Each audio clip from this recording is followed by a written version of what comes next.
এবার ভোজন সংগ্রহ করার জন্য মানুষ কি না করেন, সব সময় চেষ্টা করতে থাকেন। ফসল উৎপাদনের জন্য অনেক পরিশ্রম করতে থাকেন, কিন্তু অনেক সময় অনেক পরিশ্রম করার পরেও ফসল ভালো উৎপাদন হয় না। এর কারণ কি? কারণ হলো এটাই যে আপনি পরিশ্রম হয়তো অনেক করেছেন, কিন্তু আপনার নজর তো সেই বীজের দিকে ছিলই না যা আপনি রোপণ করেছেন। সেই জন্য সব সময় কোনো বীজ রোপণ করার আগে তাকে পরখ করে দেখুন, তা অত্যন্ত আবশ্যক। আর সেইভাবেই যখনই কোনো কর্মের প্রশ্ন আসে, তাহলে সেখানে শুধুমাত্র পরিশ্রম যথেষ্ট নয়। সেই কাজের প্রতি আপনার কর্তব্য কি, আপনার উদ্দেশ্য কি, সেটা জানা হলো অত্যন্ত গুরুত্বপূর্ণ। তাই কর্ম করুন, কিন্তু সেই কর্মের প্রতি আপনার যা উদ্দেশ্য তার মাহাত্ম্য বুঝতে চেষ্টা করুন। তাহলে আসুন আমার সাথে ভালোবেসে বলুন, রাধা রাধা।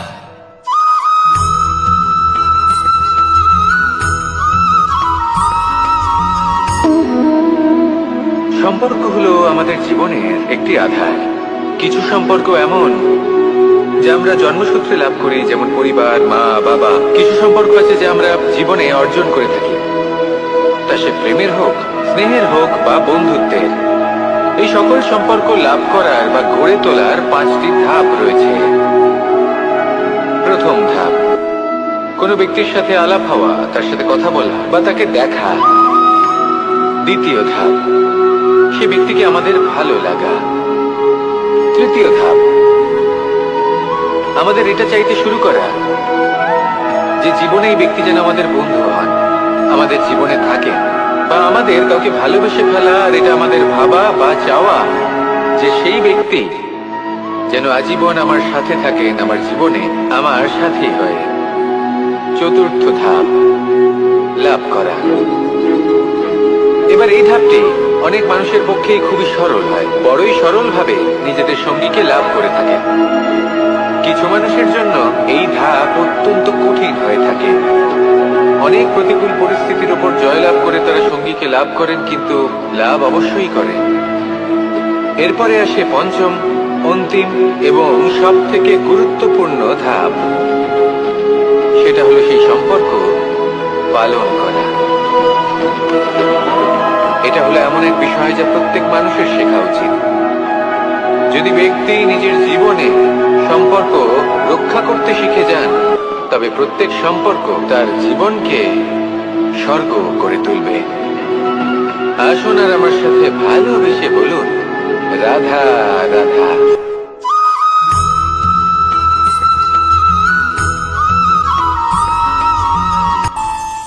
আমাদের মনে যখন কোনো প্রশ্ন ওঠে, কোনো দ্বন্দ্ব জাগে, তখন আমরা যাই আমাদের গুরুর কাছে, আমাদের আরাধ্যের কাছে গিয়ে জিজ্ঞেস করি। এইভাবেই একদিন আমি পৌঁছলাম আমার আরাধ্যের কাছে, আমার মহাদেবের কাছে, আর ওনাকে প্রশ্ন করলাম যে মহাদেব, জীবনে আনন্দ পাওয়ার, উৎসব পালনের, প্রেম ভাগ করে নেবার, জীবনকে উপভোগ করে নেওয়ার সর্বশ্রেষ্ঠ সময় কোনটা? মহাদেব হাসলেন আর উনি বললেন, জীবনে উৎসব পালনের সব থেকে শ্রেষ্ঠ দিন হল মৃত্যুর ঠিক আগের দিনটা। প্রেম ভাগ করে নেওয়ার সব থেকে শ্রেষ্ঠ মুহূর্ত হল মৃত্যুর ঠিক আগের মুহূর্ত। জীবনকে উপভোগ করে নেওয়ার সর্বশ্রেষ্ঠ প্রহর হল মৃত্যুর 1 প্রহর পূর্বে। তখন আমি চমকে গেলাম। আমি বললাম, কিন্তু মহাদেব, মৃত্যু তো অনিশ্চিত, আমরা জানিও না কবে আমাদের মৃত্যু হবে। মহাদেব আবার হাসলেন। উনি বললেন যে যদি আমরা এভাবে জীবন কাটাই যে আমরা জীবনের প্রত্যেক দিন, প্রত্যেক মুহূর্ত, প্রত্যেক প্রহর শেষ বলে মনে করি, তাহলে আমাদের সমস্ত জীবন আনন্দের সাথেই অতিবাহিত হবে। কি বলেন?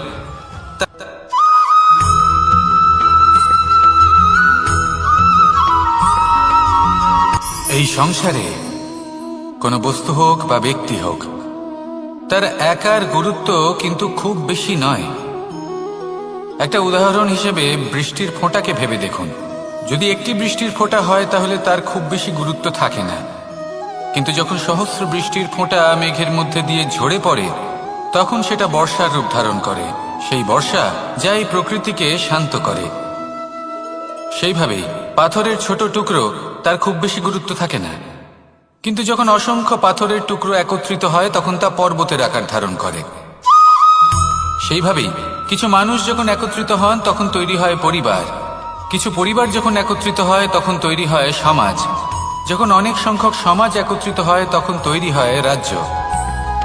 এবার এই রাজ্যের সবথেকে গুরুত্বপূর্ণ ব্যক্তি হতে পারেন রাজা, কিন্তু তাও সেই রাজা একা কিছু করতে পারেন না। যুদ্ধ লড়ার সময় তারও নিজের সৈন্যদলকে প্রয়োজন পড়ে। কিন্তু এই সংসারে এমন একজন ব্যক্তি আছেন যিনি একাই সব কাজ করতে থাকেন, এবং সেই ব্যক্তি হলেন মা। আমাদের জীবনে একজন পিতার ভূমিকা কিন্তু নিঃসন্দেহে অমূল্য, কিন্তু আমাদের সকলের জীবনে যে ভূমিকা একজন মায়ের তা অন্য কারোর থাকে না। একজন মা একাই সন্তানকে বড় করতে পারেন, সংস্কারী করে তুলতে পারেন, তার জন্য পরিশ্রম করেন। আর এত কিছু কাজ করার পরেও তার কাজের জন্য তিনি প্রশংসা অবশ্য পান না। উল্টে যদি সেই সন্তান অনুচিত পথে চালিত হয়, অনুচিত কর্ম করে, তখন সেই মাকেই অপবাদের পাত্র হয়ে উঠতে হয়। আমাদের জীবনে মায়ের যোগদান কতটা সেটা বুঝুন। আপনাকে বড় করে তোলার জন্য উনি কতটা পরিশ্রম করেছেন সেটা বুঝুন। আজ থেকে, এখন থেকে, এই মুহূর্ত থেকে মাকে সম্মান করতে শিখুন। যখন সময় পাবেন, যখন সুযোগ হবে, তখন তার প্রশংসা করুন, ওনারও ভালো লাগবে। আর মায়ের এই মমতার জন্য, তার এই ভূমিকার জন্য আসুন সবাই মিলে আমরা তাকে প্রণাম করি, আর সকলে মিলে ভালোবেসে বলি রাধা রাধা।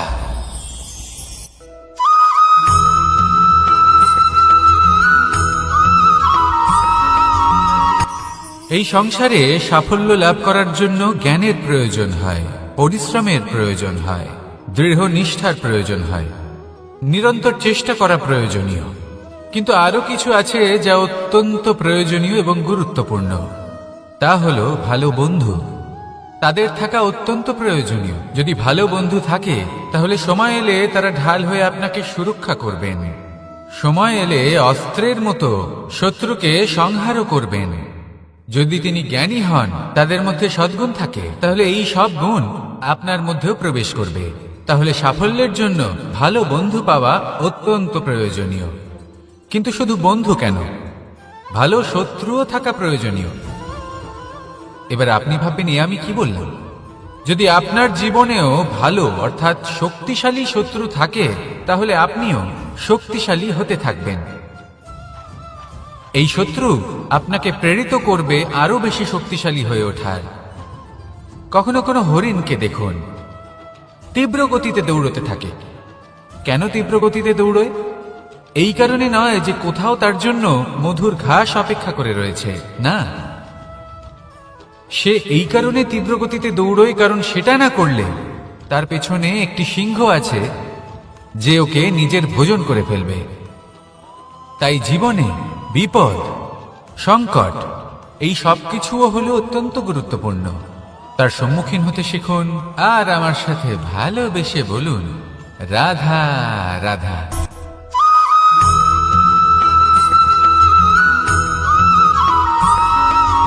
কথায় আছে, প্রত্যেক পুত্র তার পিতার প্রতিচ্ছবি হয়, আর সমস্ত প্রতিচ্ছবি চায় যেন সে তার অস্তিত্ব প্রাপ্ত করতে পারে। পুত্র চায় সে যেন তার পিতার মতো হয়, বা কখনো কখনো তার থেকেও শ্রেষ্ঠ হয়। সেটা কোনো অনুচিত ব্যাপার নয়।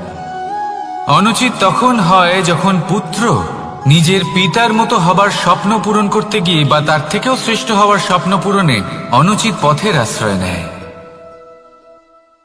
কারণ তারপরে সে তার পিতার গুণগুলি আত্মসাৎ করতে চায় না। সে শুধুই এটা চায় যে সংসারের চোখে যেন আমি শ্রেষ্ঠ প্রমাণিত হই। এটা অনুচিত। সংসারে এমন অনেক মানুষ আছেন যারা এই কারণে শ্রেষ্ঠ হবার চেষ্টা করেন যাতে তার পরিবারের তার পিতার সম্মান বৃদ্ধি পায়, এমনও মানুষ থাকেন। আর এটাই হলো পার্থক্য উদ্দেশ্যের। মনে রাখবেন, যদি আপনার উদ্দেশ্য শুভ হয় তাহলে পথও শুভ হবে, যদি আপনার উদ্দেশ্য অশুভ হয় তাহলে পথও অশুভ হবে। তাহলে নিজের পিতার মতো হবার চেষ্টা অবশ্যই করুন, তার থেকেও শ্রেষ্ঠ হওয়ার চেষ্টা অবশ্যই করুন, কিন্তু মনে রাখবেন আপনার সংকল্প আর আপনার উদ্দেশ্য এই দুই শুভ হওয়া উচিত। তাহলে আসুন আর আমার সাথে ভালোবেসে বলুন, রাধা রাধা।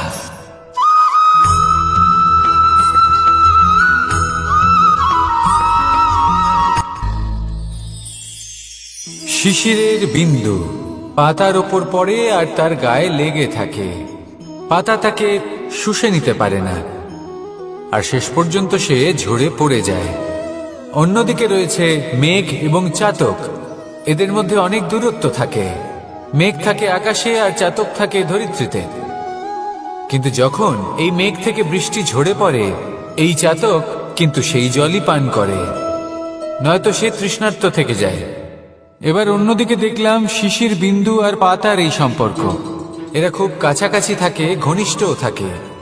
অন্যদিকে রয়েছে মেঘ এবং চাতকের সম্পর্ক, যাদের মধ্যে অনেক দূরত্ব থাকা সত্ত্বেও তারা খুব ঘনিষ্ঠ, তাই না? এই সারমর্ম খুব সরল। এই নৈকট্য, এই দূরত্ব, তা আপনার সম্পর্কে প্রভাব কিছুতেই ফেলতে পারে না। এই নৈকট্য, এই দূরত্ব, এইসব হলো শুধুমাত্র মনের ব্যাপার। কখনো আপনি অনুভব করেছেন আপনি কারোর থেকে অনেক অনেক দূরে আছেন, অনেক দূরে আছেন, তাও সেই ব্যক্তির প্রতি আপনি টান অনুভব করেন। সেখানে আপনি কারোর সাথে প্রত্যেক দিন অতিবাহিত করেন, সমস্ত জীবন অতিবাহিত করেন, সব থেকে বেশি সময় তার সাথে অতিবাহিত করেন, তাও তার প্রতি সেই টান অনুভব করেন না। এই সংকেত হলো মনের দূরত্বের। তাহলে মনের এই দূরত্ব দূর করুন আর আমার সাথে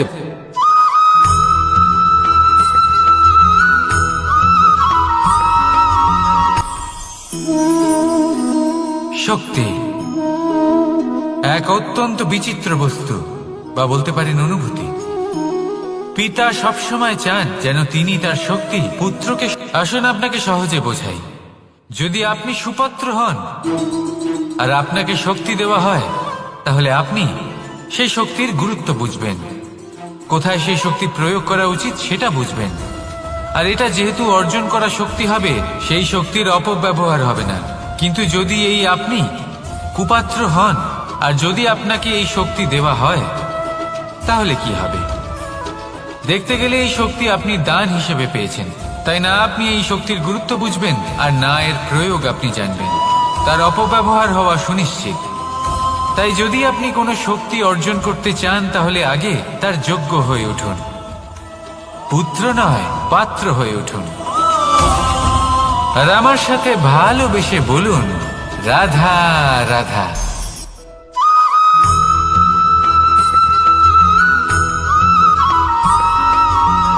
ভালো, শুধু ওনাদের কঠোর ব্যবহার দেখলে আমরা একটু ভয় পেয়ে যাই।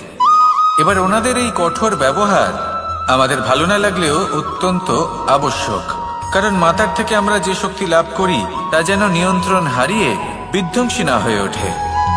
আমরা যেন কোনো কুপথে না চলে যাই, আমরা কখনো যেন দোষ না করে ফেলি। শুধু সেই জন্য পিতা এবং গুরু একটু কঠোর হয়ে ওঠেন, এবং ওনাদের এই কঠোর আচরণ ভবিষ্যতে গিয়ে আমরা অবশ্যই বুঝতে পারি। জীবনে কিছু বছর আমরা এগিয়ে যাই আর তারপর আমরা বুঝতে পারি যে বাবা এবং গুরু আমাদের যথেষ্ট ভালোবাসতেন, কিন্তু ওনাদের ভালোবাসার বহিঃপ্রকাশ আলাদা। প্রয়োজনীয় হলো এটা দেখার, এটা বোঝার যে শুরু থেকে আমাদের প্রতি ওনাদের আচরণ কেমন ছিল। ওনাদের কঠোর হওয়ার পেছনে ওনাদের ভালোবাসাটা বোঝার চেষ্টা করুন, ওনাদের চিন্তাটা বোঝার চেষ্টা করুন, ওনাদের পথপ্রদর্শনের আড়ালে আপনার ভবিষ্যতের জন্য যে পরিকল্পনা ওনারা করেছেন সেটা বোঝার চেষ্টা করুন। তখন আপনারা বুঝতে পারবেন ওনাদের ভালোবাসাকে। আপনার মনের মধ্যে আপনা থেকেই ওনাদের প্রতি সম্মান জেগে উঠবে। নিজের পিতা এবং নিজের গুরু এই দুজনের প্রতি কৃতজ্ঞতা প্রকাশ করুন আর আমার সাথে ভালোবেসে বলুন, রাধা রাধা।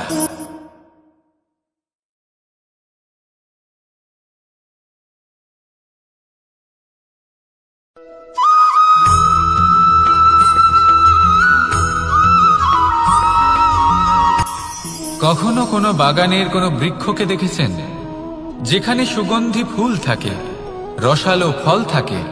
তখন মন প্রফুল্ল হয়ে ওঠে, মন থেকে সেই বৃক্ষের প্রতি ভালোবাসা জন্মায়। কিন্তু যিনি বাগানের মালিক, শুধুমাত্র তিনিই জানেন যে কিভাবে এই বৃক্ষকে আগলে রাখতে হয়, কিভাবে তার পরিচর্যা করলে এতে সুন্দর সুগন্ধি ফুল হবে, রসালো ফল হবে। কখনো কখনো প্রয়োজনের থেকে বেশি রোদ পেলে এই বৃক্ষগুলি শুকিয়ে যায়, প্রয়োজনের থেকে কম রোদ পেলেও এই বৃক্ষ কিন্তু শুকিয়ে যায়। প্রয়োজনের থেকে কম জল যদি পায়, এই বৃক্ষ শুকিয়ে যেতে পারে। প্রয়োজনের থেকে অতিরিক্ত জল যদি পায়, তখনও এই বৃক্ষের শিকড়গুলি নষ্ট হয়ে যেতে পারে। এবার এটাই কিন্তু আমাদের সংসারের সাথেও হয়। আমাদের সংসারের সকল প্রতিভাশালী ব্যক্তি, যেমন লেখক, বিচারক, প্রবক্তা, যোদ্ধা, এদের সবার ক্ষেত্রে এই কথাটাই প্রযোজ্য। যদি বেশি প্রশংসা করা হয়, তাহলেও এরা হারিয়ে যাবেন। প্রয়োজনের থেকে বেশি যদি নিন্দা করা হয়, তখনও তারা নত হয়ে পড়বেন।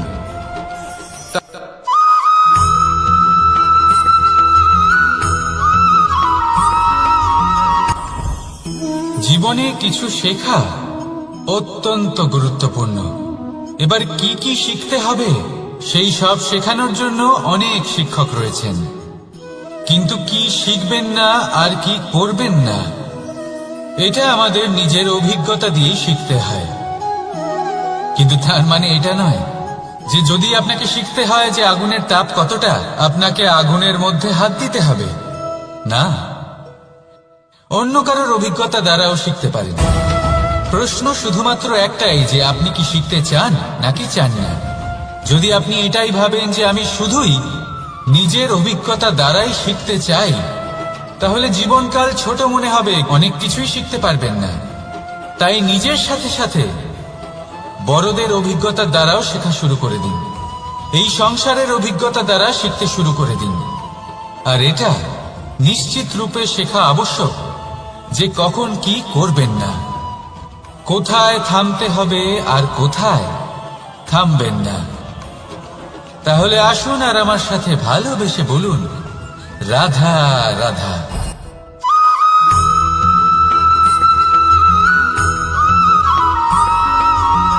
এই সংসারে সবথেকে বেশি কোমল বস্তু হলো রেশম। এই রেশম এতটাই কোমল হয় যে এর পুরো একটা থান শুধুমাত্র একটা হাতে ধরা সম্ভব। কখনো ভেবে দেখেছেন এই রেশম কিভাবে হয়?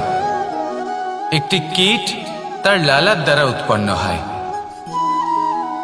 এই কীট সেই রেশমকে পাক দিতে থাকে, পাক দিতেই থাকে, দিতেই থাকে, আর আস্তে আস্তে তার মধ্যেই জড়িয়ে পড়ে।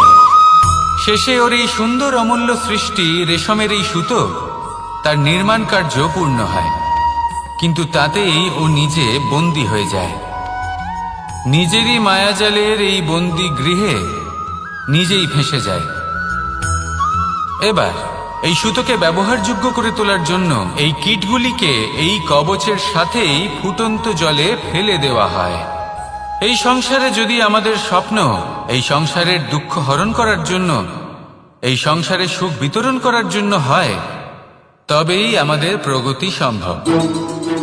যদি আমাদের এই স্বপ্ন শুধুই আমাদের এবং আমাদের স্বার্থ সিদ্ধির জন্য হয়, তাহলে এই স্বপ্ন আমাদের অন্ধ করে দেবে, আমাদের অন্ধকারের পথে নিয়ে যাবে, আর আমরাও সেই কীটের মতো হয়ে যাব। নিজেদেরই মায়াজালে আমরা নিজেই ফেঁসে যাব। আর শেষে আমরা যদি কিছু লাভ করি, তা হবে একাকিত্ব, অন্ধকারময় মৃত্যু। তাই স্বপ্ন অবশ্যই দেখুন, কিন্তু এমন ভাবে স্বপ্ন দেখবেন না যে তার এই বন্দিগৃহে আপনি নিজেই ফেঁসে গেলেন। স্বপ্ন দেখুন পরোপকারে।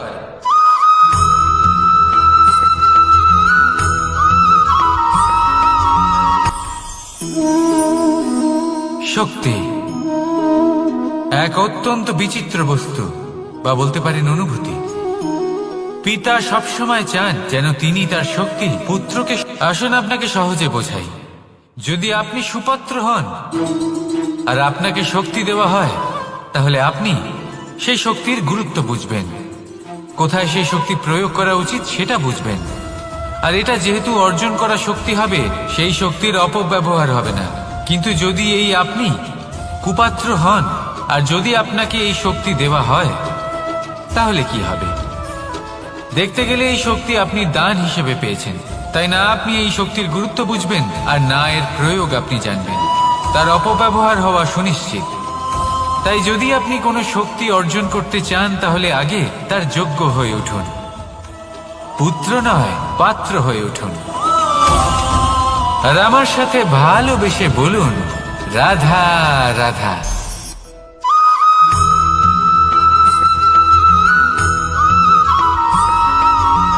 এই সংসারে প্রত্যেক মানুষ এটাই চান যে তিনি যেন ধনবান হন, আর্থিক অবস্থা তার ভালো থাকে, ওনার বাড়িতে লক্ষ্মীর আগমন হয়। কিন্তু সেটা হবে কি করে, সেটাই হলো প্রশ্ন। কেউ বলেন যে যদি পরিশ্রম করো তাহলে ধন অর্জন সম্ভব, কেউ বলেন যে যদি বিদ্যা লাভ হয় তবেই ধন অর্জন সম্ভব, কেউ বলেন যে যদি বলশালী হও তবেই সম্পন্ন থাকবে। ভালো কথা, যদি তাই হয়ে থাকে, তবে দিনমজুর সারা দিন পরিশ্রম করেন, তিনি কেন ধনী হন না? অনেকজন বিদ্বান মানুষ আছেন এই সংসারে, তারা কেন ধনবান হন না? অনেক সংখ্যক বলশালী ব্যক্তি আছেন, তাদের কাছে ধন নেই কেন? তাদের কেন ধনের অভাব হয়? আবার এমনও কিছু মানুষ আছেন যারা পরিশ্রম করেন, তারা দিনমজুর, কিন্তু তারা ধন অর্জন করতে পারেন। কিছু বিদ্বান ব্যক্তি আছেন যাদের কাছে অধিক মাত্রায় ধন রয়েছে। কয়েকজন বলশালী ব্যক্তি রয়েছেন যাদের কাছে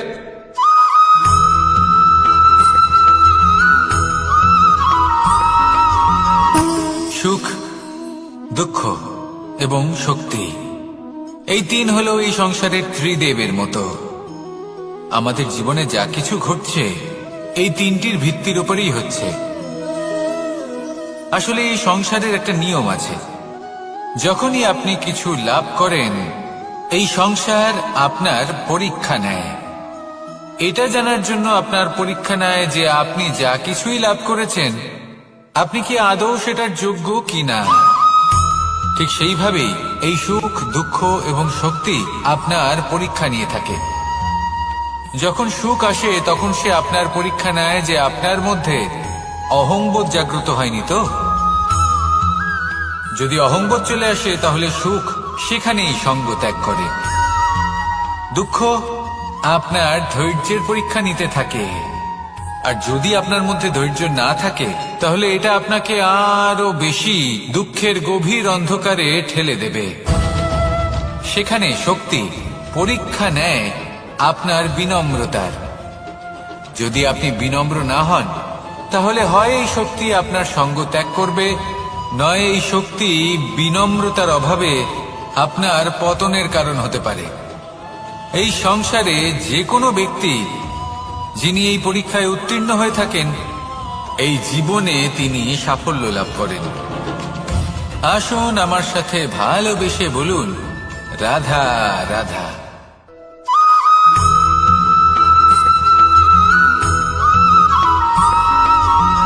পঞ্চতত্ত্বের মধ্যে দ্বিতীয় তত্ত্ব হল ধরণী, ভূমি, যাকে আমরা ধরণী মাতা বলি। এই ধরণী ধৈর্য ধারণ করে, আর এর ওপরেই আমাদের সমগ্র সংসার নির্ভরশীল। কারণ এই ভূমি সহ্য ক্ষমতা রাখে, এর সহ্য ক্ষমতা হল অপরিসীম। সন্তান যতই আঘাত প্রদান করুক না কেন, প্রেম পূর্বক সহ্য করে, আর তার বদলে অমূল্য রত্ন প্রদান করে। সন্তান যদি হাল চালায়, তাহলে তার বদলে তাকে অন্ন প্রদান করে। এটাই হলো ধরণী। এবার এর থেকে আমরা কি শিক্ষা পেতে পারি? এটাই যে কারোর জন্য কিছু করা বা কাউকে কিছু দেওয়া মনে কোনো কামনা ছাড়াই। আর এই কথাটা বুঝে যান, যদি কারোর জন্য কামনা না রেখে বা কোনো পাওয়ার আশা না রেখে কারোর জন্য কিছু করেন বা কারোকে কিছু দেন, যদি এটা আপনি শিখতে পারেন তবে আপনি ভালোবাসতে শিখে গেছেন।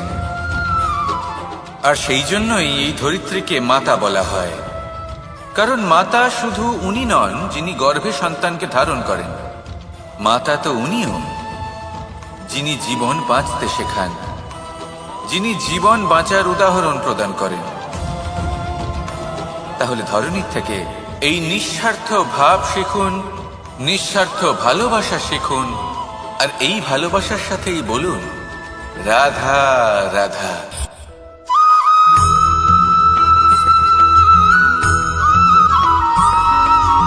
মানুষ জন্মগ্রহণ করে, তার সাথে ভয়েরও জন্ম হয়।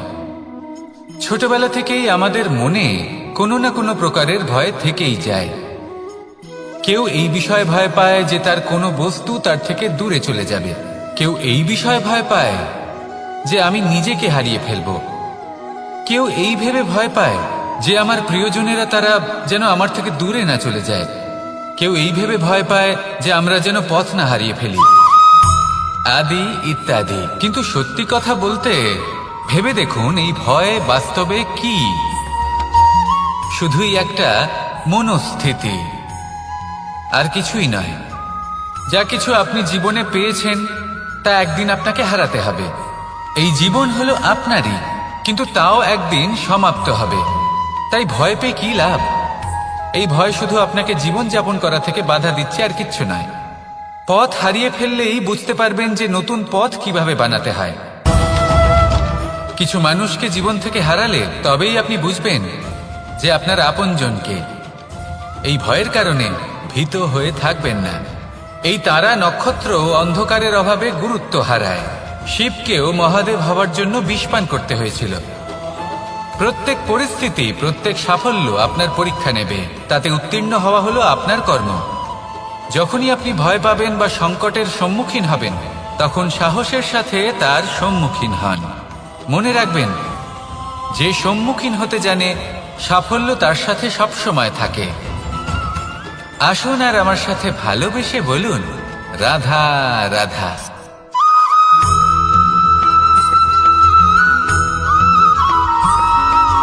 জীবনে অগ্রসর হওয়ার জন্য আমাদের কাকে প্রয়োজন হয়?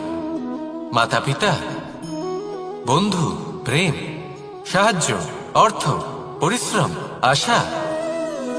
ভিন্ন ভিন্ন মানুষ ভিন্ন ভিন্ন বিকল্প চয়ন করে। যদি আমি আপনাকে বলি তাহলে জয় আর পরাজয়ের মন্ত্র দুটো শব্দের উপর নির্ভর করে, মেনে নেওয়া আর দৃঢ় হওয়া। যদি মেনে নেন তাহলে হেরে যাবেন, যদি দৃঢ় হন তাহলে নিশ্চিত রূপে জয়ী হবেন।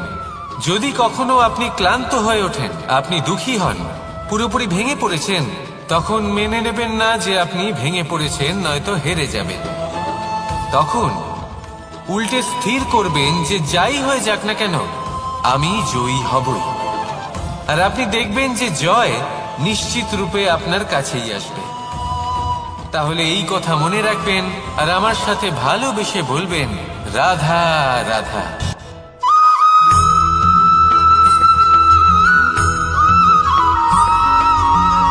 এই সংসারে কোনো বস্তু হোক বা ব্যক্তি হোক, তার একার গুরুত্ব কিন্তু খুব বেশি নয়। একটা উদাহরণ হিসেবে বৃষ্টির ফোঁটাকে ভেবে দেখুন। যদি একটি বৃষ্টির ফোঁটা হয় তাহলে তার খুব বেশি গুরুত্ব থাকে না, কিন্তু যখন সহস্র বৃষ্টির ফোঁটা মেঘের মধ্যে দিয়ে ঝরে পড়ে, তখন সেটা বর্ষার রূপ ধারণ করে। সেই বর্ষা যা এই প্রকৃতিকে শান্ত করে। সেইভাবেই পাথরের ছোট টুকরো, তার খুব বেশি গুরুত্ব থাকে না, কিন্তু যখন অসংখ্য পাথরের টুকরো একত্রিত হয় তখন তা পর্বতের আকার ধারণ করে। সেইভাবেই কিছু মানুষ যখন একত্রিত হন তখন তৈরি হয় পরিবার, কিছু পরিবার যখন একত্রিত হয় তখন তৈরি হয় সমাজ, যখন অনেক সংখ্যক সমাজ একত্রিত হয় তখন তৈরি হয় রাজ্য।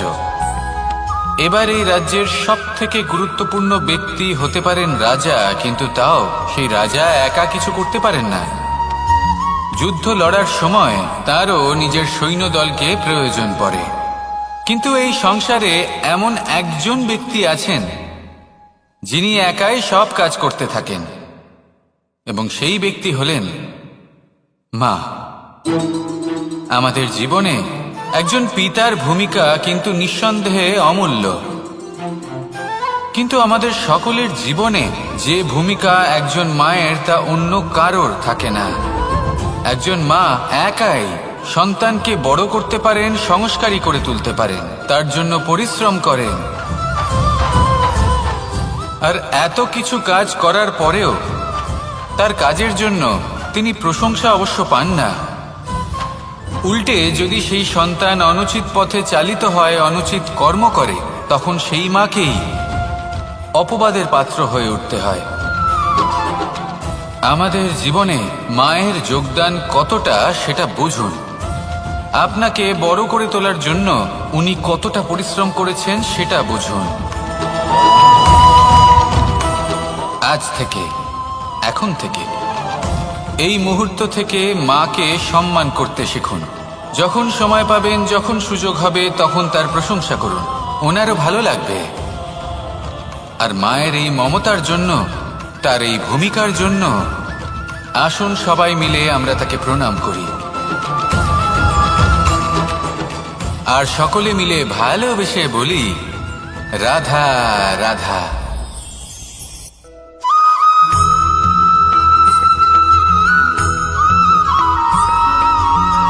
এই সংসারের সবথেকে গুরুত্বপূর্ণ তত্ত্ব কোনটা? প্রথম হলো সময়। জন্ম থেকে মৃত্যু পর্যন্ত এই যে সময়, এটাই তো হলো জীবন।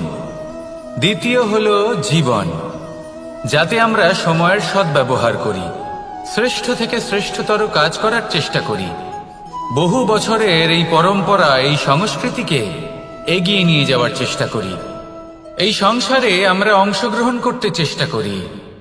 তৃতীয় হলো ধন, সেই ধন যা প্রত্যেক ব্যক্তি অর্জন করতে চেষ্টা করেন।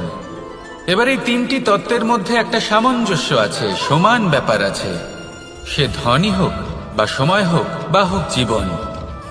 আর সেই সমান ব্যাপার হলো যে যদি আপনি এটা গণনা করতে থাকেন তাহলে তা কমতে থাকে, যদি আপনি এটা ব্যবহার করেন তাহলে তা বাড়তে থাকে।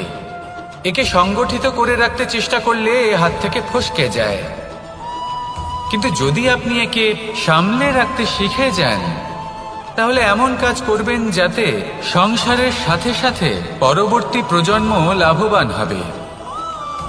যদি কিছু শিখতে চান তাহলে সামলাতে শিখুন, গণনা করা বা সংগঠিত করা নয়। আসুন আর আমার সাথে ভালোবেসে বলুন, রাধা রাধা।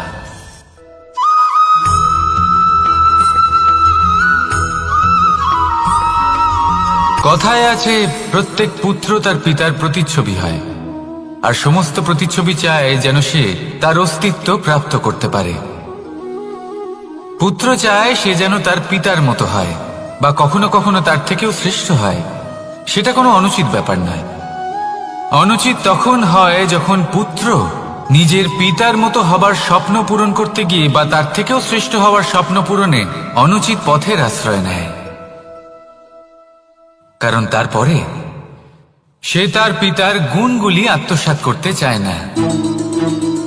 সে শুধুই এটা চায় যে সংসারের চোখে যেন আমি শ্রেষ্ঠ প্রমাণিত হই। এটা অনুচিত। সংসারে এমন অনেক মানুষ আছেন যারা এই কারণে শ্রেষ্ঠ হওয়ার চেষ্টা করেন যাতে তার পরিবারের তার পিতার সম্মান বৃদ্ধি পায়। এমনও মানুষ থাকেন, আর এটাই হলো পার্থক্য উদ্দেশ্যের। মনে রাখবেন, যদি আপনার উদ্দেশ্য শুভ হয় তাহলে পথও শুভ হবে, যদি আপনার উদ্দেশ্য অশুভ হয় তাহলে পথও অশুভ হবে। তাহলে নিজের পিতার মতো হবার চেষ্টা অবশ্যই করুন, তার থেকেও শ্রেষ্ঠ হওয়ার চেষ্টা অবশ্যই করুন, কিন্তু মনে রাখবেন আপনার সংকল্প আর আপনার উদ্দেশ্য এই দুই শুভ হওয়া উচিত। তাহলে আসুন আর আমার সাথে ভালোবেসে বলুন, রাধা রাধা।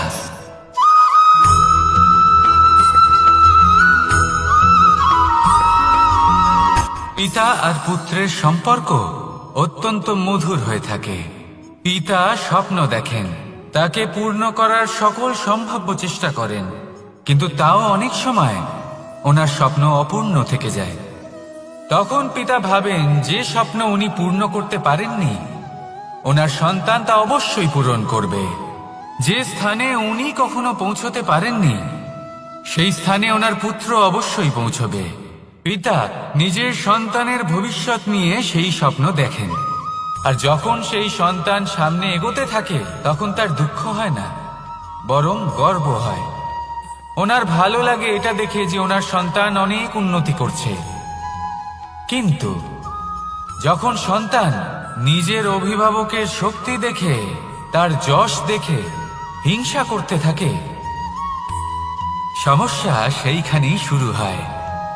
সেই জন্য সকল সন্তানকে এটা মনে রাখতে হবে, দেখুন, পুত্র হবার সুবাদে, এক সন্তান হবার সুবাদে এটা হলো আপনার অধিকার যে আপনি আপনার পিতার থেকে বেশি উন্নতি করবেন। আপনার পিতাও এটাই চান, কিন্তু সুস্থভাবে এটা করুন।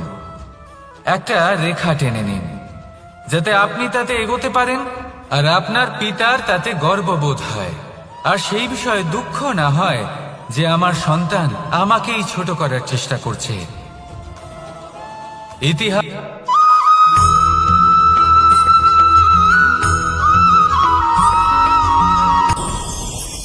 ভয়ের সাথে আমরা সবাই পরিচিত, কষ্টও আমরা সবাই পেয়েছি। কখনো কখনো আমরা অসুস্থ হয়ে পড়ি, আর এমন সময় হলে মাতার মমতা, কখনো বাবার স্নেহ, কখনো বন্ধুদের পাশে থাকার অনুভূতি আমাদের রোগ নিরাময়ে সাহায্য করে। কখনো যদি আমরা নিরাশ হয়ে পড়ি, তখন যদি আমাদের কোনো আপনজন আমাদের দুটো ভালো কথা বলে, তখন আমাদের মনোবল বেড়ে যায়। ঠিক তেমন সংসারের এই রঙ্গমঞ্চে যদি আপনি পীড়িত অনুভব করেন,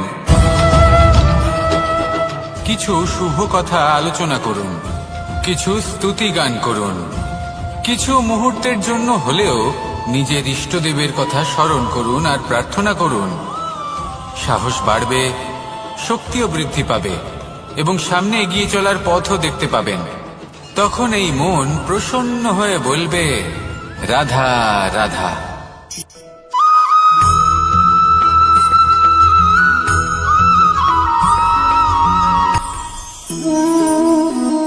শক্তি এক অত্যন্ত বিচিত্র বস্তু, বা বলতে পারেন অনুভূতি।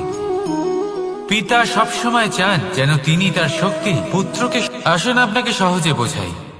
যদি আপনি সুপাত্র হন আর আপনাকে শক্তি দেওয়া হয়, তাহলে আপনি সেই শক্তির গুরুত্ব বুঝবেন, কোথায় সেই শক্তি প্রয়োগ করা উচিত সেটা বুঝবেন। আর এটা যেহেতু অর্জন করা শক্তি হবে, সেই শক্তির অপব্যবহার হবে না। কিন্তু যদি এই আপনি কুপাত্র হন আর যদি আপনাকে এই শক্তি দেওয়া হয়, তাহলে কি হবে?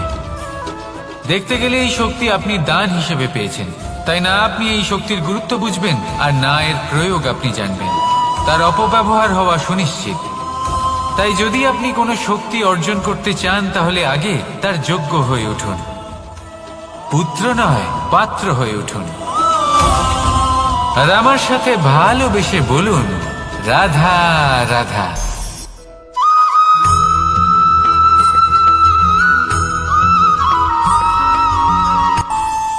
আমাদের মনে যখন কোনো প্রশ্ন ওঠে, কোনো দ্বন্দ্ব জাগে, তখন আমরা যাই আমাদের গুরুর কাছে, আমাদের আরাধ্যের কাছে গিয়ে জিজ্ঞেস করি।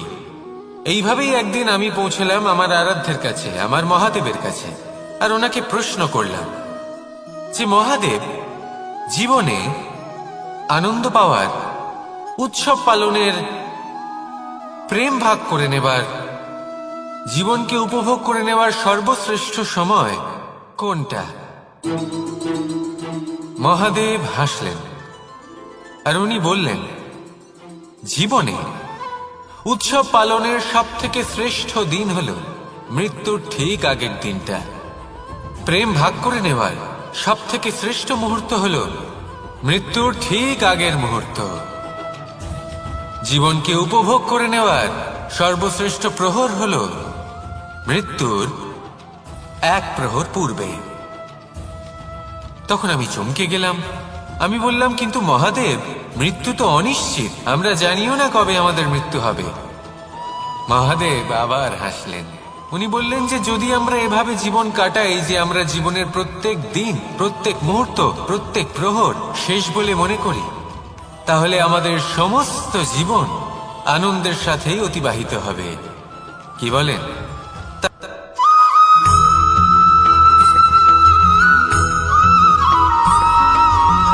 এই সংসারের সবথেকে গুরুত্বপূর্ণ তত্ত্ব কোনটা? প্রথম হলো সময়। জন্ম থেকে মৃত্যু পর্যন্ত এই যে সময়, এটাই তো হলো জীবন। দ্বিতীয় হলো জীবন, যাতে আমরা সময়ের সদ্ব্যবহার করি, শ্রেষ্ঠ থেকে শ্রেষ্ঠতর কাজ করার চেষ্টা করি, বহু বছরের এই পরম্পরা, এই সংস্কৃতিকে এগিয়ে নিয়ে যাওয়ার চেষ্টা করি, এই সংসারে আমরা অংশগ্রহণ করতে চেষ্টা করি। তৃতীয় হলো ধন, সেই ধন যা প্রত্যেক ব্যক্তি অর্জন করতে চেষ্টা করেন।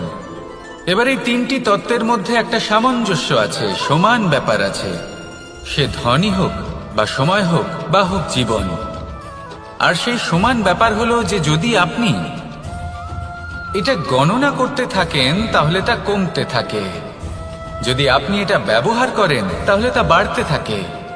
একে সংগঠিত করে রাখতে চেষ্টা করলে এ হাত থেকে ফসকে যায়, কিন্তু যদি আপনি একে সামলে রাখতে শিখে যান তাহলে এমন কাজ করবেন যাতে সংসারের সাথে সাথে পরবর্তী প্রজন্ম লাভবান হবে। যদি কিছু শিখতে চান তাহলে সামলাতে শিখুন, গণনা করা বা সংগঠিত করা নয়। আসুন আর আমার সাথে ভালোবেসে বলুন, রাধা রাধা।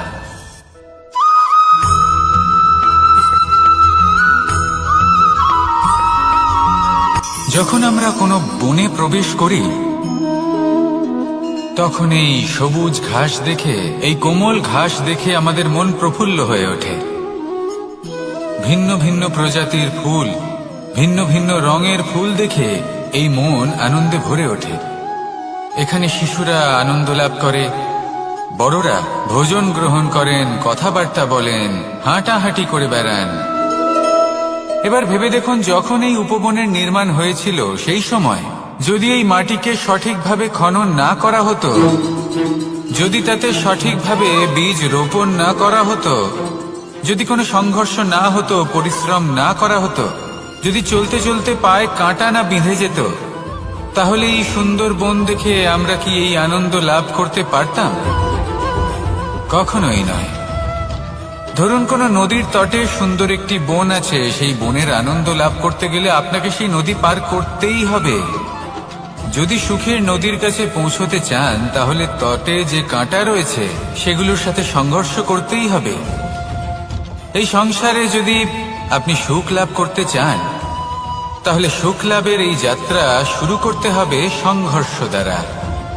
তাহলে সংঘর্ষকে স্বাগত জানান, এর পেছনেই সুখ রয়েছে যা আপনার জন্য অপেক্ষা করছে।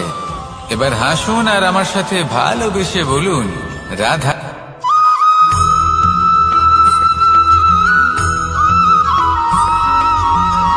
পুরুষার্থ। শাস্ত্রে 4 ধরনের পুরুষার্থের কথা বলা হয়েছে। প্রথম হলো ধর্ম। আপনি কি জানেন এই ধর্ম আসলে কি? আপনার কি মনে হয় ধর্ম আসলে কি? কোনো বিশেষ ঈশ্বরকে মানাই কি ধর্ম বলা হয়? নাকি কোনো বিশেষ রীতি পালন করাই হলো ধর্ম? নাকি কোনো বিশেষ সাহিত্যকে সর্বশ্রেষ্ঠ মনে করাই হলো ধর্ম? না, ধর্ম হলো সেটা যাকে ধারণ করা যেতে পারে। আর ধারণ শুধু সেটাই করা যায় যা পবিত্র। পবিত্র শুধু তাকেই বলা হয় যা নিঃস্বার্থ, যার মধ্যে শাসন করার কোনো ইচ্ছে নেই, যা সরলভাবেই প্রবাহমান, জল এবং বায়ুর মতো। যখন কোনো ব্যক্তি ধর্মকে ধারণ করেন এবং সেই ধর্ম সেই ব্যক্তিকে রক্ষা করে, তখন তাকে ধর্ম বলা হয়। ধর্ম যা রক্ষা করে অহংকার থেকে, খারাপ চিন্তার হাত থেকে। সেই জন্য পুরুষার্থ গড়ে তোলার আগে, ধর্ম পালন করার আগে ধর্মের প্রকৃত অর্থ কি সেটা বুঝে নিন। এটা জেনে রাখুন যে সমস্ত ধর্মের আধার, সমস্ত ধর্মের ভিত শুধুমাত্র ভালোবাসা। আসুন আর এই ভালোবাসার সাথেই বলুন, রাধা রাধা।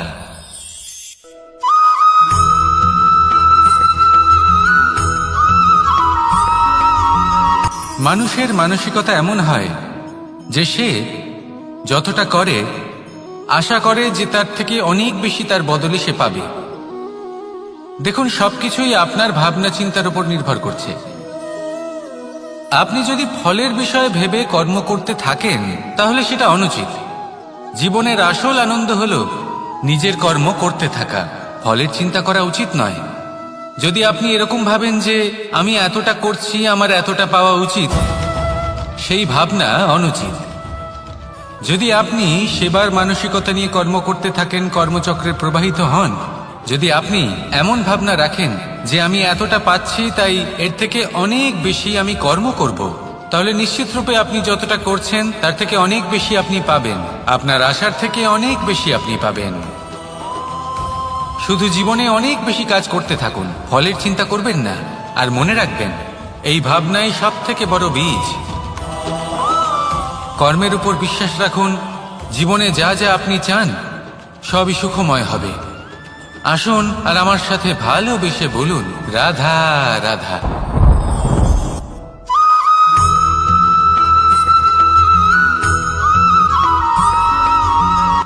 সংসারে আমাদের জীবনে যখন কোনো সুখ বা দুঃখ আসে, তার জন্য আমরা কাউকে না কাউকে অবশ্যই দায়ী করে থাকি, তাই না? এই ব্যক্তি আমাদের সাথে এরকম কাজ করেছেন তাই আমার সাথে এমন হলো। ওই ব্যক্তি যদি এমনটা না করতেন তাহলে আজ আমি ওই স্থানে পৌঁছতে পারতাম। সবই আপনার দৃষ্টিভঙ্গির ওপর নির্ভরশীল। আর যদি আপনার দৃষ্টিভঙ্গি এমন হয় তাহলে তা অনুচিত। সত্যি কথা বলতে এই সংসারে ভিন্ন ভিন্ন ধরনের মানুষ আছে। এটা আপনার ওপর নির্ভর করছে কিভাবে তাদের স্বাগত জানাবেন। একবার ভাবুন, আমি আমার দুটো হাত সামনে নিয়ে এলাম, দুটো মুঠো খুলে দিলাম। দুই প্রকারের মানুষ আসবেন, কিছু না কিছু দিয়ে যাবেন। এই মুঠো যদি আমি বন্ধ করে দিই তাহলে না কেউ আমাকে কিছু দিতে পারবে, না আমার কিছু যাবে আসবে। নিশ্চয়ই বুঝতে পারছেন এই দুই ধরনের ব্যক্তি কারা এবং তারা কি দিয়ে যান। আমি যদি নিজের মুঠো খুলে দিই তাহলে কিছু ভালো মানুষ আসবেন, আমাকে আনন্দ, সন্তুষ্টি, জ্ঞান প্রদান করে যাবেন, ভালো অভিজ্ঞতা দিয়ে যাবেন। কোনো খারাপ ব্যক্তি যদি আসেন তাহলে তিনিও খারাপ অভিজ্ঞতা দেবেন, যার থেকে আমি শিক্ষা লাভ করব। এই সব কিছু আমি লাভ করতে পারি। মুঠো যদি বন্ধ করে রাখি তাহলে আমি কিছুই পাবো না।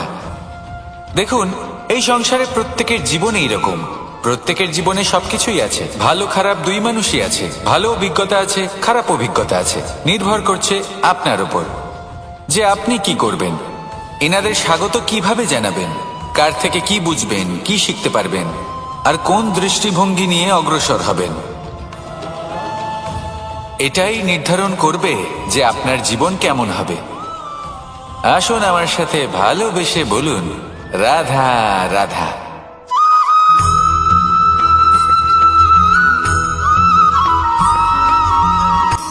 শক্তি শক্তি অর্জন করা এতটা কঠিন নয় যতটা শক্তি লাভ করার পরে সেই শক্তি সামলানো কঠিন হয়। কারণ যেই মানুষ শক্তি লাভ করে তার মনে গর্ববোধ জন্মায়, জন্মায় অহংকার, জন্মায় জেদ। তাই শক্তি প্রাপ্ত করার সাথে বিনম্র থাকাও অত্যন্ত আবশ্যক। আর এটা আমাদের শেখা উচিত বৃক্ষের থেকে। বৃক্ষ যা আমাদের ফল দেয়, বৃক্ষ যা যত ফল দেয় ততটাই ঝুঁকে যায়। আমরা পাথর মারি ওই বৃক্ষের থেকে ফল প্রাপ্ত করার জন্য। সেই পাথরের মার সহ্য করেও বৃক্ষ আমাদের ফল দেয়। কোনো গর্ববোধ নেই, কোনো অহংকার বোধ নেই। আর সেই জন্য এই বৃক্ষের পুজো করা হয়। এটাই হলো মাহাত্ম্য শক্তির সাথে বিনম্রতার। যদি এই শক্তি সৃজন করে থাকে, সাহায্য করে থাকে, সম্বল হয়ে থাকে, তবেই সেই শক্তি উপযুক্ত। আর নয়তো সেই শক্তি একদিন আপনাকে আসক্ত অবশ্যই করবে। তাহলে শক্তি অবশ্যই অর্জন করুন, কিন্তু তার সাথে সেই শক্তি সামলানোর মতো বিবেকও আপনাকে অবশ্যই জাগ্রত করতে হবে। তাহলে আসুন আমার সাথে ভালোবেসে বলুন, রাধা রাধা।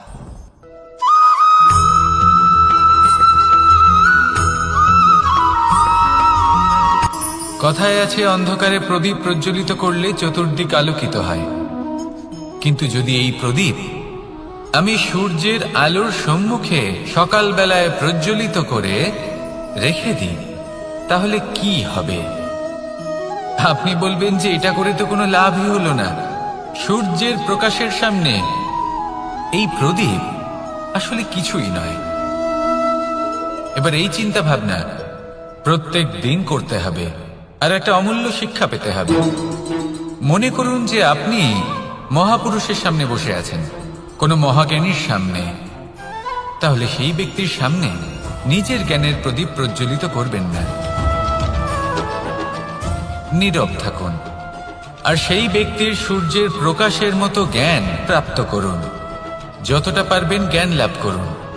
যদি এমন কোনো সময় এমন কোনো স্থানে আপনি আছেন যেখানে চতুর্দিক অন্ধকার, কারোর কাছেই জ্ঞান নেই, সেখানে নিজের জ্ঞানের প্রদীপ প্রজ্বলিত করুন। এমন করলে দুদিক থেকেই আপনার লাভ হবে। আপনার জ্ঞান প্রাপ্তিও হবে আর জ্ঞানের সঠিক প্রয়োগও করতে পারবেন। আর এই মন প্রসন্ন হয়ে বলবে, রাধা রাধা।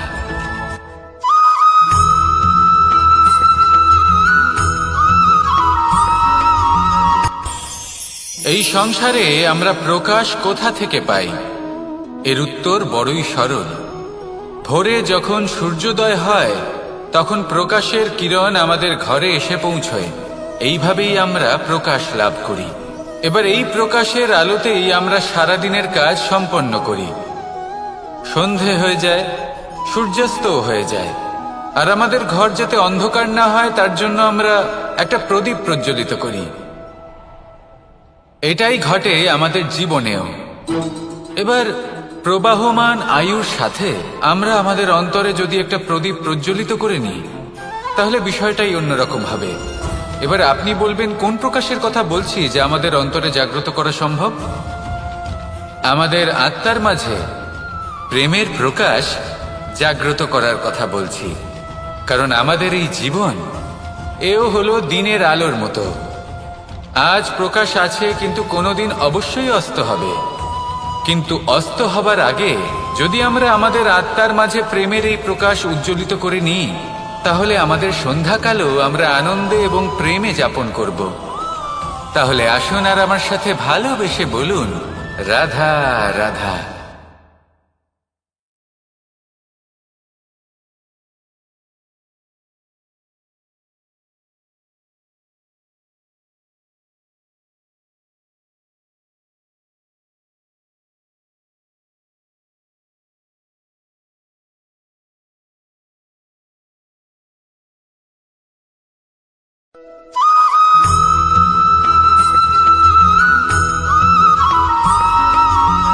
কথায় আছে যে এমন কোনো অক্ষর নেই যার দ্বারা কোনো মন্ত্র হয় না।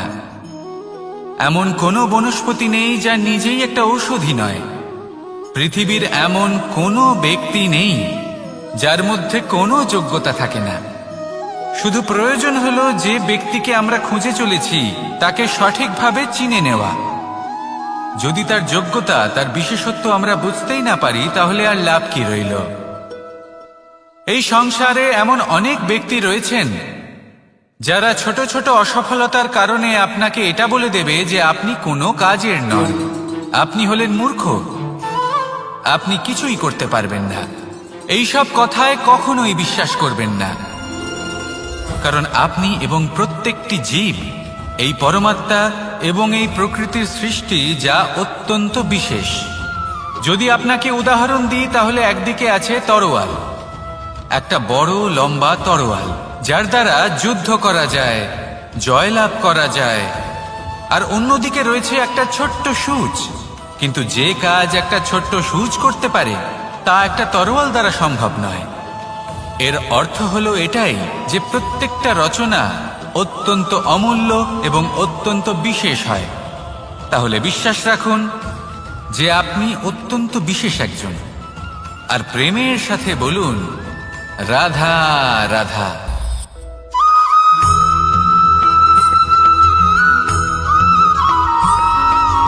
জীবনে যখন কোনো ব্যক্তি নিজের লক্ষ্য প্রাপ্তির জন্য নিরন্তর পরিশ্রম করতে থাকেন, চেষ্টা করতে থাকেন, তখন তিনি কষ্ট অনুভব করেন, কখনো শারীরিক কষ্ট, কখনো মানসিক কষ্ট।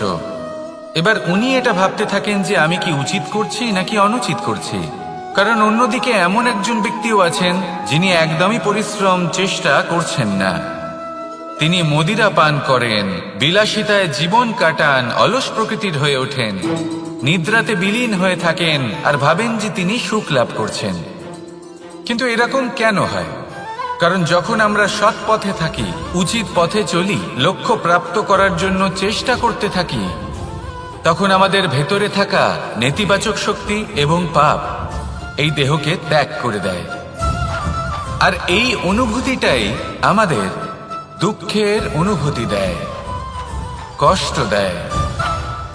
এবার সেখানে যদি আমরা কুপথে চলি, অনুচিত পথে চলতে থাকি, তাহলে আমাদের ভেতরে থাকা পুণ্য এবং ধনাত্মক শক্তি আমাদের দেহ ত্যাগ করে দেয়। আর এই অনুভূতির কারণেই আমরা সুখ অনুভব করি। কিন্তু কখনো ভাববেন যে এই সুখ বেশি সময় পর্যন্ত থাকে না। সেই জন্য সবসময় মনে রাখবেন, যদি আপনি জানেন যে এটাই আপনার লক্ষ্য, এটাই উচিত পথ, শুভ পথ, তাতে নিরন্তরভাবে এগিয়ে যেতে চেষ্টা করতে থাকুন। এই কষ্ট আপনাকে সুখের পরাকাষ্ঠায় কখন পৌঁছে দেবে তা আপনি জানতেই পারবেন না। আসুন আমার সাথে ভালোবেসে বলুন, রাধা রাধা।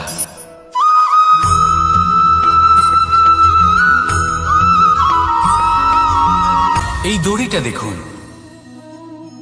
ছোট ছোট রেশম দ্বারা তৈরি, এটা সরু সুতো দ্বারা তৈরি হয়েছে এটা, আর এ অত্যন্ত কোমলও বটে। আর আপনি চাইলে এটা সোজাও করে দিতে পারেন, আর চাইলে এটা বেঁকিয়েও দিতে পারেন, আর যদি চান তাহলে এটা গোল গোল করে বেঁধে কোথাও রেখেও দিতে পারেন। এবার এই কোমল দড়ি যদি কোনো নিষ্ঠুর কঠিন পাথরে বারংবার জড়িয়ে দেওয়া হয়, তাহলেও তাকেও কাটতে পারে, নিজের ছাপ ছেড়ে যেতে পারে, সেটার আকারও বদলে ফেলতে পারে। এবার এর কারণ কি? এর কারণ হলো অভ্যাস আর নিরন্তর প্রচেষ্টা। যদি আপনিও চেষ্টা করেন আর নিরন্তর কর্ম করে যান, তাহলে আপনার প্রারব্ধ পাথরের মতো কঠিনই হোক না কেন, তাতে ভাঙন ধরিয়েও আপনি নিজের লক্ষ্যে অবশ্যই পৌঁছতে পারবেন। একটা গুরুত্বপূর্ণ কথা মনে রাখবেন, সুকর্মের অভ্যাস আর নিরন্তর প্রয়াস, এই হলো সাফল্যের মন্ত্র। তাহলে জীবনে এই মন্ত্র আনুন আর আমার সাথে ভালোবেসে বলুন, রাধা রাধা।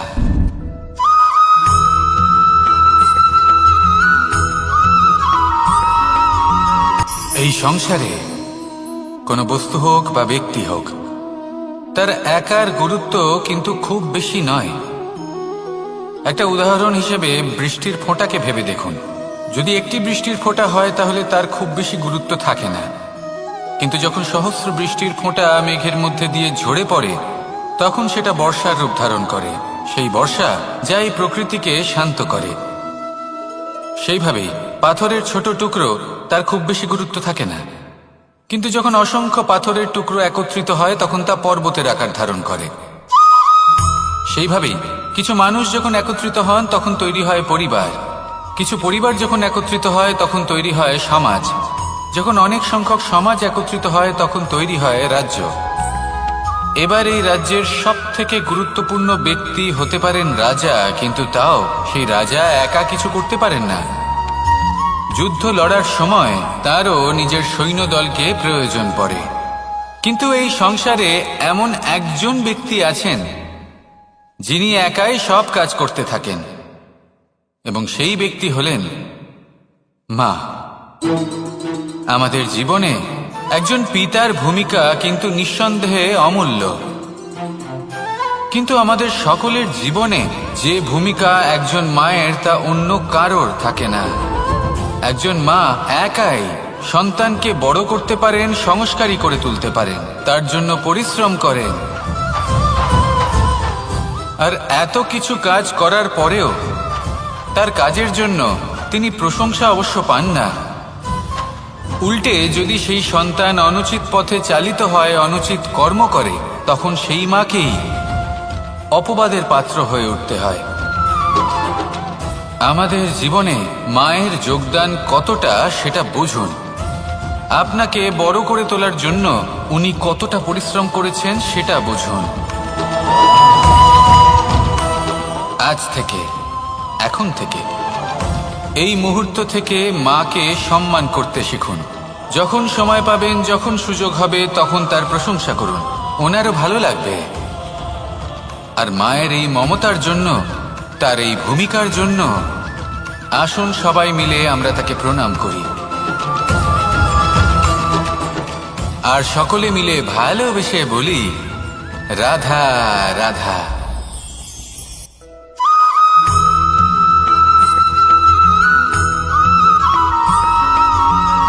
আপনি কখনো কোনো বাজকে নিজের বাসা বানাতে দেখেছেন? এই বাজ যখনই কোনো বাসা বানায় তখন উঁচু গাছের ডালে বা কোনো পর্বতের শিখরে বাসা বানায়, অনেক উচ্চতায়, আর সেখানে তার সন্তানও জন্মগ্রহণ করে। যখন এই সন্তানেরা জন্মায় তখন এই বাজ খুবই ভালোবেসে এবং খুব সাবধানে এদের পালন পোষণ করে। নিজের ঠোঁট দিয়ে তাদের ঠোঁটে খাবার পরিবেশন করে। কিন্তু যেই সেই সন্তানেরা হৃষ্টপুষ্ট হয়ে যায় এবং সেই কথা বাজ নিজে বুঝতে পেরে যায়, সেই বাজ নিজেই সেই বাসা ছিন্ন ভিন্ন করে দেয়।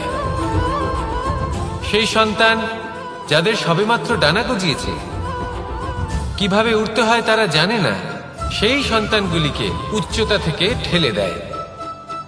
সেই সন্তান প্রথমে ভয়ভীত হয়ে যায়। তারা সামনে মৃত্যুকে দেখতে পেয়ে ভয়ের কারণে তাদের ডানা ঝাপটাতে থাকে, আর সেই প্রক্রিয়াতেই সেই সন্তানগুলি উড়তে শুরু করে দেয়। এবার এই ঘটনায় আমরা কি শিক্ষা পেতে পারি? এটাই, যদি আপনি মাতা পিতা হন তাহলে নিজের সন্তানকে অবশ্যই স্নেহ করুন, কিন্তু তাদেরকে নিজের আঁচলের তলায় বেঁধে রাখবেন না। যদি আপনি চান আপনার সন্তান জীবনে উন্নতি করুক, তাহলে নিজের মুঠো থেকে তাদের স্বতন্ত্র করে দিন। এই সংসারে সংঘর্ষ করতে দিন। সেই সন্তান নিজেই বুঝতে পারবে যে জন্মের সময় পাওয়া ডানা কি করে ব্যবহার করতে হয়। আর আপনার চোখের সামনে আপনার সন্তান এই আকাশে উড়তে থাকবে। তাহলে আসুন আমার সাথে ভালোবেসে বলুন, রাধা রাধা।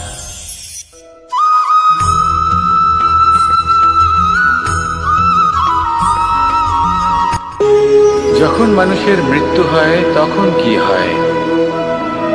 অনেক সংখ্যক মানুষ শোক পালন করতে চলে আসেন। যে ব্যক্তি মৃত্যু লাভ করেছেন তার অনেক বস্তু থাকে যেগুলো তার প্রিয়, যেগুলো তিনি ব্যবহার করেছেন। তার শয্যা, তার বস্ত্র, তার আভূষণ সবকিছু তার থেকে বিচ্ছিন্ন করা হয় এবং খালি হাতে তাকে শ্মশানের উদ্দেশ্যে রওনা করা হয়। আমি আপনাকে এই প্রশ্ন করতে চাই, আপনি এই সংসারে কি অর্জন করেছেন? ধন সম্পত্তি, বস্ত্র, আভূষণ, এই সবকিছু যে আপনি অর্জন করেছেন, আপনার মৃত্যুর পরে তা আপনার থেকে দূর হয়ে যাবে। এর উত্তর হলো একটাই, আপনার কর্ম। শুধু সেটাই আছে যা একান্ত আপনার, আর শুধু সেটাই এই সংসার থেকে চলে যাওয়ার পরেও সংসারেই জীবিত থাকবে। যদি আপনি দুষ্কর্ম করেন তাহলে এই সংসার আপনাকে একটি অনুচিত উদাহরণ হিসেবে মনে রাখবে যে এই ব্যক্তি খুব পাপী ছিল, অনুচিত কর্ম করতেন। যে পথে তিনি চলেছেন সেই পথে কারোর চলা উচিত নয়। সেখানেই যদি আপনি সৎকর্ম করেন তাহলে সংসার চিরকাল এটাই বলবে যে খুব ভালো মানুষ ছিলেন, সবাইকে ভালোবাসতেন, সবাইকে সাহায্য করতেন, আমার খুব প্রিয় মানুষ ছিলেন। এটাই হলো শ্রেষ্ঠ কর্ম। সেই জন্য জীবনে শুধুমাত্র ধন সম্পত্তি, আভূষণ এই সব অর্জন করতে গিয়ে নিজের মনোনিবেশ করবেন না। শ্রেষ্ঠ কর্ম করুন। সংসার থেকে চলে যাওয়ার পরেও এই কর্মই এই সংসারে আপনাকে জীবিত রাখবে।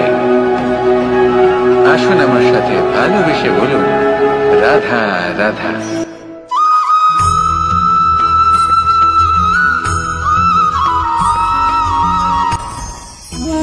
ভোজন এবার ভোজন সংগ্রহ করার জন্য মানুষ কি না করেন, সব সময় চেষ্টা করতে থাকেন। ফসল উৎপাদনের জন্য অনেক পরিশ্রম করতে থাকেন, কিন্তু অনেক সময় অনেক পরিশ্রম করার পরেও ফসল ভালো উৎপাদন হয় না। এর কারণ কি? কারণ হলো এটাই যে আপনি পরিশ্রম হয়তো অনেক করেছেন, কিন্তু আপনার নজর তো সেই বীজের দিকে ছিলই না যা আপনি রোপণ করেছেন। সেই জন্য সব সময় কোনো বীজ রোপণ করার আগে তাকে পরখ করে দেখুন, তা অত্যন্ত আবশ্যক। আর সেইভাবেই যখনই কোনো কর্মের প্রশ্ন আসে, তাহলে সেখানে শুধুমাত্র পরিশ্রম যথেষ্ট নয়, সেই কাজের প্রতি আপনার কর্তব্য কি, আপনার উদ্দেশ্য কি, সেটা জানা হলো অত্যন্ত গুরুত্বপূর্ণ। তাই কর্ম করুন, কিন্তু সেই কর্মের প্রতি আপনার যা উদ্দেশ্য তার মাহাত্ম্য বুঝতে চেষ্টা করুন। তাহলে আসুন আমার সাথে ভালোবেসে বলুন, রাধা রাধা।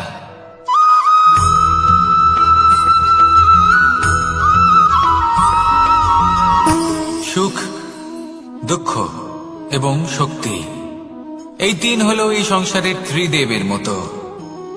আমাদের জীবনে যা কিছু ঘটছে এই তিনটির ভিত্তির উপরেই হচ্ছে।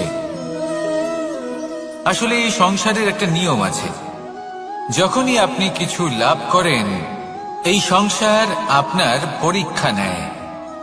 এটা জানার জন্য আপনার পরীক্ষা নেয় যে আপনি যা কিছুই লাভ করেছেন আপনি কি আদৌ সেটার যোগ্য কিনা। ঠিক সেইভাবেই এই সুখ, দুঃখ এবং শক্তি আপনার পরীক্ষা নিয়ে থাকে। যখন সুখ আসে তখন সে আপনার পরীক্ষা নেয় যে আপনার মধ্যে অহংবোধ জাগ্রত হয়নি তো।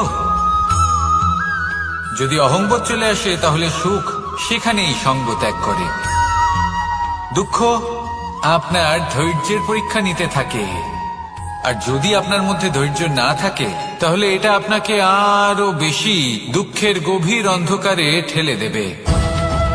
সেখানে শক্তি পরীক্ষা নেয় আপনার বিনম্রতার।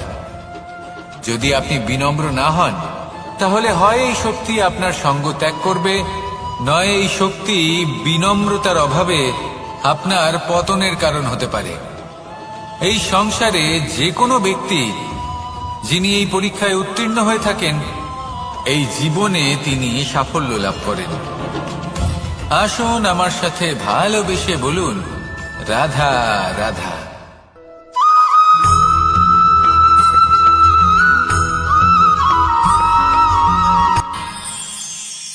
আমরা সবাই সূর্যকে সম্মান কেন করি?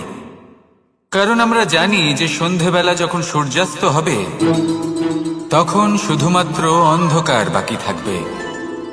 ঠিক কিছুটা এরকমই হয় আমাদের মাতা পিতাও, যিনি আমাদের জন্ম দেন, আমাদের ভরণ পোষণ করেন, আমাদের বড় করেন, আমাদের প্রেম প্রদান করেন। কখনো কখনো তাদের মুখ থেকে কটু কথা নিঃসৃত হয়, আমাদের দুঃখ হয়, কিন্তু তখন আমাদের এটা বোঝা উচিত এগুলি নিঃসৃত হচ্ছে আমাদেরই মঙ্গলের জন্য। যেমন সূর্যদেব, উনিও উত্তাপ দিয়ে থাকেন আমাদেরই মঙ্গলের জন্য, যাতে ফসল পাকতে পারে, যাতে জল বাষ্প হয়ে মেঘ হতে পারে, বৃষ্টি হতে পারে, আর এই সংসারে নিরন্তর জলের প্রবাহ থাকে। আমাদের মাতা পিতা, তাদের কঠোর আচরণ, তাদের কঠোর অনুশাসনের পেছনে লুকিয়ে থাকে ওনাদের ভালোবাসা। আমাদের তা বুঝতে হবে, সসম্মানে ওনাদের গ্রহণ করতে হবে। কারণ ঠিক সূর্যাস্তের পরে যেমন চতুর্দিক অন্ধকারচ্ছন্ন হয়ে যায়, তেমনি আমাদের জীবন থেকে যখন আমাদের মাতা পিতা চলে যায় তখন আমাদের জীবনেও শুধু এবং শুধুমাত্র অন্ধকারই ছেয়ে থাকে। সেই জন্য নিজের মাতা পিতাকে সম্মান করুন, ওনাদের ভালোবাসা প্রদান করুন। এই মন আর এই জীবন প্রসন্ন হয়ে বলবে, রাধা রাধা।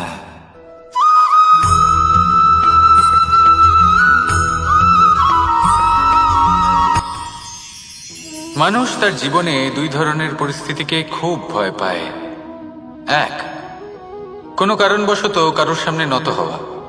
দুই, কোনো কারণে নিজের চরিত্র থেকে, নিজের মূল্যবোধ থেকে বিচ্যুত হওয়া। এবার কেন হয় এরকম যে কথায় কথায় কারোর সামনে নত হতে হয়? কেন বারংবার নিজের চরিত্র থেকে চ্যুত হতে হয়। এরকম কেন হয়? এটা তখনই হয় যখন আমাদের শিক্ষা এবং মূল্যবোধের অভাব থাকে। যদি মানুষের মধ্যে প্রকৃত শিক্ষা থাকে তাহলে এই সংসারে কোনো সময় এবং কারোর সামনেই নত হওয়ার কোনো প্রয়োজন নেই। যদি মানুষের মধ্যে মূল্যবোধ থাকে তাহলে তাকে নিজের মূল্যবোধ বা চরিত্র থেকে বিচ্যুত হতে হয় না, তা সে যাই হয়ে যাক না কেন। কোনো বালককে যদি জন্ম থেকেই সুশিক্ষার অধিকারী করা হয়, শিক্ষিত করা হয়, মূল্যবোধের অধিকারী করা হয়, তবে সে এই সংসারে এমন কর্ম করবে যাতে সে নিজেকে, নিজের পরিবারকে, সমগ্র সমাজকে গর্বিত করতে পারে। শিক্ষা লাভ করুন, মূল্যবোধ লাভ করুন এবং আমার সাথে ভালোবেসে বলুন, রাধা রাধা।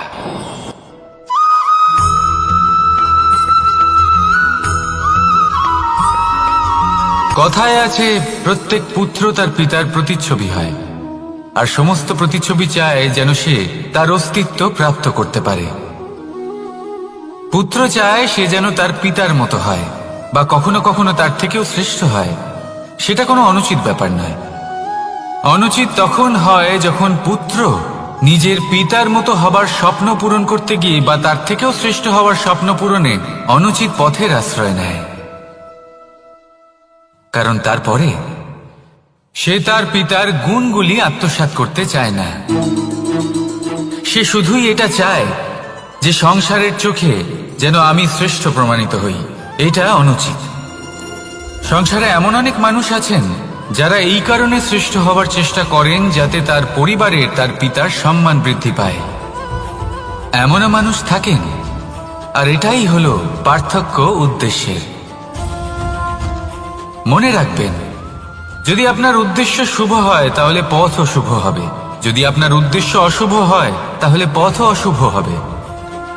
তাহলে নিজের পিতার মতো হবার চেষ্টা অবশ্যই করুন, তার থেকেও শ্রেষ্ঠ হওয়ার চেষ্টা অবশ্যই করুন, কিন্তু মনে রাখবেন আপনার সংকল্প আর আপনার উদ্দেশ্য এই দুই শুভ হওয়া উচিত।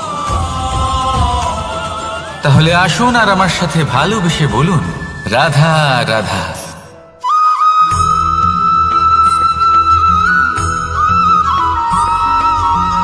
এই সংসারের সব থেকে গুরুত্বপূর্ণ তত্ত্ব কোনটা? প্রথম হলো সময়। জন্ম থেকে মৃত্যু পর্যন্ত এই যে সময়, এটাই তো হলো জীবন। দ্বিতীয় হলো জীবন, যাতে আমরা সময়ের সদ্ব্যবহার করি, শ্রেষ্ঠ থেকে শ্রেষ্ঠতর কাজ করার চেষ্টা করি। বহু বছরের এই পরম্পরা, এই সংস্কৃতিকে এগিয়ে নিয়ে যাওয়ার চেষ্টা করি। এই সংসারে আমরা অংশগ্রহণ করতে চেষ্টা করি। তৃতীয় হলো ধন, সেই ধন যা প্রত্যেক ব্যক্তি অর্জন করতে চেষ্টা করেন। এবার এই তিনটি তত্ত্বের মধ্যে একটা সামঞ্জস্য আছে, সমান ব্যাপার আছে। সে ধনই হোক বা সময় হোক বা হোক জীবন। আর সেই সমান ব্যাপার হলো যে যদি আপনি এটা গণনা করতে থাকেন তাহলে তা কমতে থাকে, যদি আপনি এটা ব্যবহার করেন তাহলে তা বাড়তে থাকে।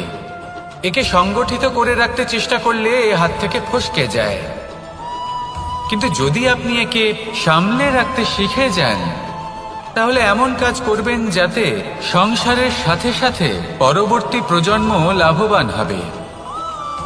যদি কিছু শিখতে চান তাহলে সামলাতে শিখুন, গণনা করা বা সংগঠিত করা নয়।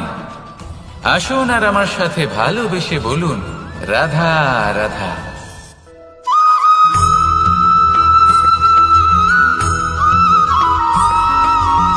পঞ্চতত্ত্বের মধ্যে দ্বিতীয় তত্ত্ব হল ধরণী, ভূমি, যাকে আমরা ধরণী মাতা বলি। এই ধরণী ধৈর্য ধারণ করে, আর এর ওপরেই আমাদের সমগ্র সংসার নির্ভরশীল। কারণ এই ভূমি সহ্য ক্ষমতা রাখে, এর সহ্য ক্ষমতা হলো অপরিসীম। সন্তান যতই আঘাত প্রদান করুক না কেন প্রেম পূর্বক সহ্য করে, আর তার বদলে অমূল্য রত্ন প্রদান করে।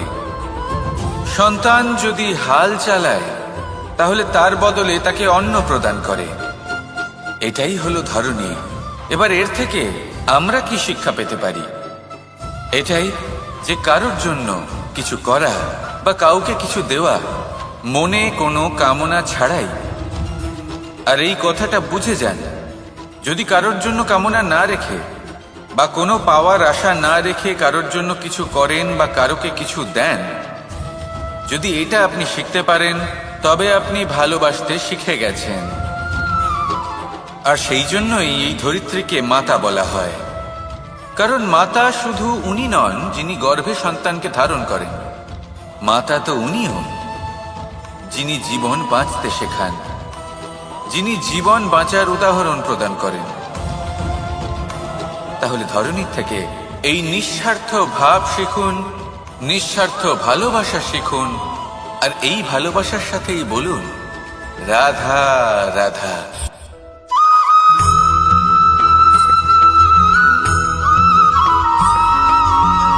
এই সংসারে কোনো বস্তু হোক বা ব্যক্তি হোক, তার একার গুরুত্ব কিন্তু খুব বেশি নয়।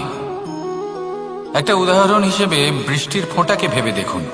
যদি একটি বৃষ্টির ফোঁটা হয় তাহলে তার খুব বেশি গুরুত্ব থাকে না, কিন্তু যখন সহস্র বৃষ্টির ফোঁটা মেঘের মধ্যে দিয়ে ঝরে পড়ে তখন সেটা বর্ষার রূপ ধারণ করে। সেই বর্ষা যা এই প্রকৃতিকে শান্ত করে। সেইভাবেই পাথরের ছোট টুকরো তার খুব বেশি গুরুত্ব থাকে না, কিন্তু যখন অসংখ্য পাথরের টুকরো একত্রিত হয় তখন তা পর্বতের আকার ধারণ করে। সেইভাবেই কিছু মানুষ যখন একত্রিত হন তখন তৈরি হয় পরিবার, কিছু পরিবার যখন একত্রিত হয় তখন তৈরি হয় সমাজ, যখন অনেক সংখ্যক সমাজ একত্রিত হয় তখন তৈরি হয় রাজ্য। এবার এই রাজ্যের সবথেকে গুরুত্বপূর্ণ ব্যক্তি হতে পারেন রাজা, কিন্তু তাও সেই রাজা একা কিছু করতে পারেন না। যুদ্ধ লড়ার সময় তারও নিজের সৈন্যদলকে প্রয়োজন পড়ে।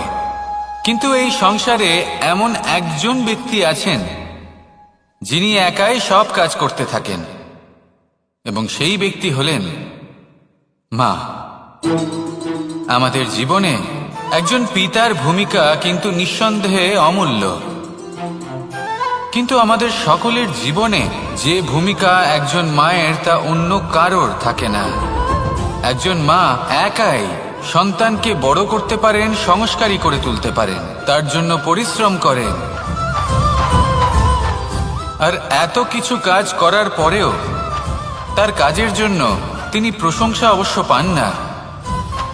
উল্টে যদি সেই সন্তান অনুচিত পথে চালিত হয়, অনুচিত কর্ম করে, তখন সেই মাকেই অপবাদের পাত্র হয়ে উঠতে হয়। আমাদের জীবনে মায়ের যোগদান কতটা সেটা বুঝুন। আপনাকে বড় করে তোলার জন্য উনি কতটা পরিশ্রম করেছেন সেটা বুঝুন। আজ থেকে, এখন থেকে, এই মুহূর্ত থেকে মাকে সম্মান করতে শিখুন। যখন সময় পাবেন, যখন সুযোগ হবে, তখন তার প্রশংসা করুন, ওনারও ভালো লাগবে। আর মায়ের এই মমতার জন্য, তার এই ভূমিকার জন্য আসুন সবাই মিলে আমরা তাকে প্রণাম করি, আর সকলে মিলে ভালোবেসে বলি রাধা রাধা।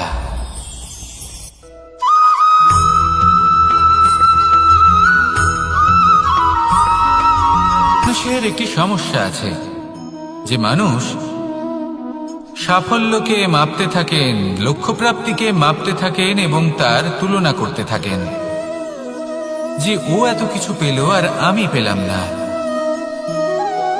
ওর কাছে এত কিছু আছে কিন্তু আমার কাছে নেই। এই তুলনা করার জন্য ওনারা দুঃখী হয়ে পড়েন, নিরাশ হয়ে পড়েন। তাই আমি একটা প্রশ্ন করছি যে এটা কি উচিত? এই সংসারে আপনি কি নিয়ে তুলনা করবেন, যেখানে সূর্যদেব চন্দ্রমা দুজনেই আছেন, দুজনেই হলেন বিশেষ, দুজনেই নিজ নিজ সময়ে উদিত হন। এদের মধ্যে একজন না থাকলে তাহলে আমাদের জীবন কঠিন হয়ে পড়বে। ঠিক সেইভাবেই আপনি যদি একটা বড় রেখা অঙ্কন করেন তাহলে অন্য রেখাটি ছোট হয়ে পড়ে না, সে তেমনই থাকে যেমনটা সে ছিল। আপনার অস্তিত্ব কখনো ছোট বা বড় হতে পারে না। শুধু তুলনা করার জন্য আপনার এটা মনে হতে পারে। যদি আপনি যুদ্ধ করতে চান আপনার তলোয়ারের প্রয়োজন পড়বে। যদি বস্ত্র তৈরি করতে চান এত বড় তলোয়ার দিয়ে কিছুই হবে না। তখন প্রয়োজন পড়বে একটা ছোট্ট সূচের। তাই তুলনা করবেন না, না নিজেকে ছোট মনে করবেন, না অন্য কাউকে। সবার সাথে সহযোগিতা করুন, আর যদি তুলনা করতেই হয় নিজের সাথে করুন, যে কাল আমি কেমন ব্যক্তি ছিলাম, আজ কি তার থেকে শ্রেষ্ঠ হয়ে উঠতে পেরেছি। ভেবে দেখুন ভবিষ্যতে গিয়ে আপনি কতটা শ্রেষ্ঠ ব্যক্তি হতে পারেন। আসুন আমার সাথে ভালোবেসে বলুন, রাধা রাধা।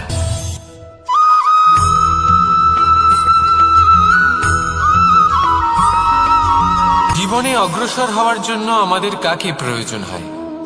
মাতা পিতা, বন্ধু, প্রেম, সাহায্য, অর্থ, পরিশ্রম, আশা। ভিন্ন ভিন্ন মানুষ ভিন্ন ভিন্ন বিকল্প চয়ন করে। যদি আমি আপনাকে বলি তাহলে জয় আর পরাজয়ের মন্ত্র দুটো শব্দের উপর নির্ভর করে, মেনে নেওয়া আর দৃঢ় হওয়া। যদি মেনে নেন তাহলে হেরে যাবেন, যদি দৃঢ় হন তাহলে নিশ্চিত রূপে জয়ী হবেন। যদি কখনো আপনি ক্লান্ত হয়ে ওঠেন, আপনি দুঃখী হন, পুরোপুরি ভেঙে পড়েছেন, তখন মেনে নেবেন না যে আপনি ভেঙে পড়েছেন, নয়তো হেরে যাবেন। তখন উল্টে স্থির করবেন যে যাই হয়ে যাক না কেন আমি জয়ী হবই। আর আপনি দেখবেন যে জয় নিশ্চিত রূপে আপনার কাছেই আসবে। তাহলে এই কথা মনে রাখবেন আর আমার সাথে ভালোবেসে বলবেন, রাধা রাধা।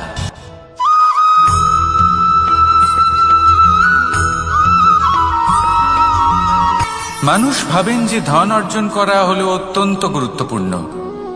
তিনি আজীবন ধন অর্জন করতে থাকেন, ধন অর্জন করার চেষ্টা করতে থাকেন।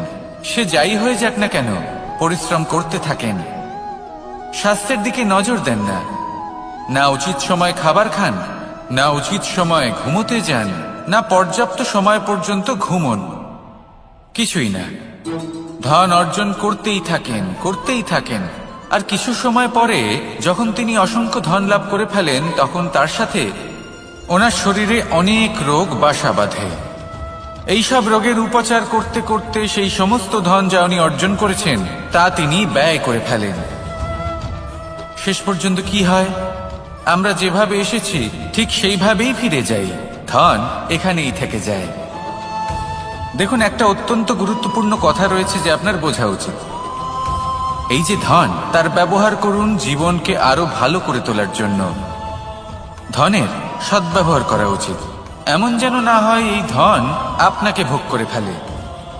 এই জীবনকে নিশ্চিত রূপে আরো শ্রেষ্ঠ করে তুলুন। কিন্তু এই ধন অর্জন করার এই প্রক্রিয়াতে নিজের সারা জীবনকে নষ্ট করে ফেলবেন না। এই জীবন উপভোগ করতে শিখুন আর আমার সাথে ভালোবেসে বলুন, রাধা রাধা।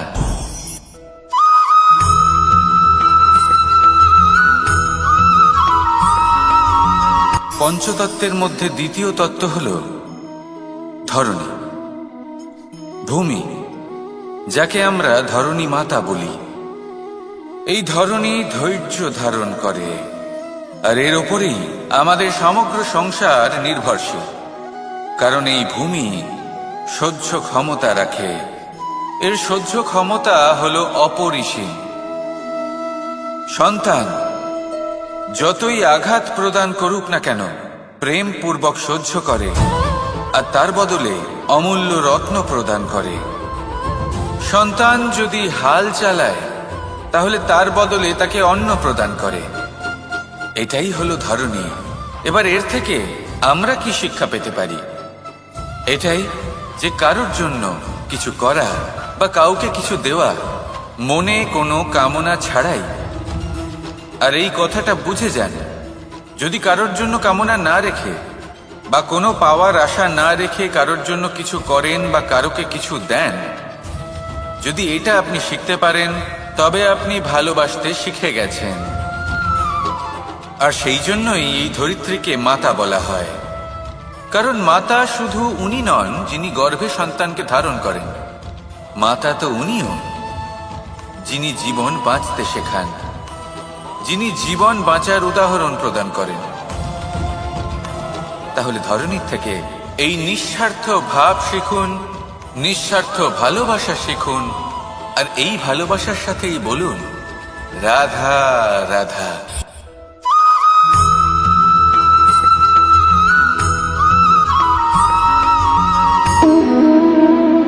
সম্পর্ক হলো আমাদের জীবনের একটি আধার। কিছু সম্পর্ক এমন যা আমরা জন্মসূত্রে লাভ করি, যেমন পরিবার, মা, বাবা। কিছু সম্পর্ক আছে যা আমরা জীবনে অর্জন করে থাকি, তা সে প্রেমের হোক, স্নেহের হোক বা বন্ধুত্বের।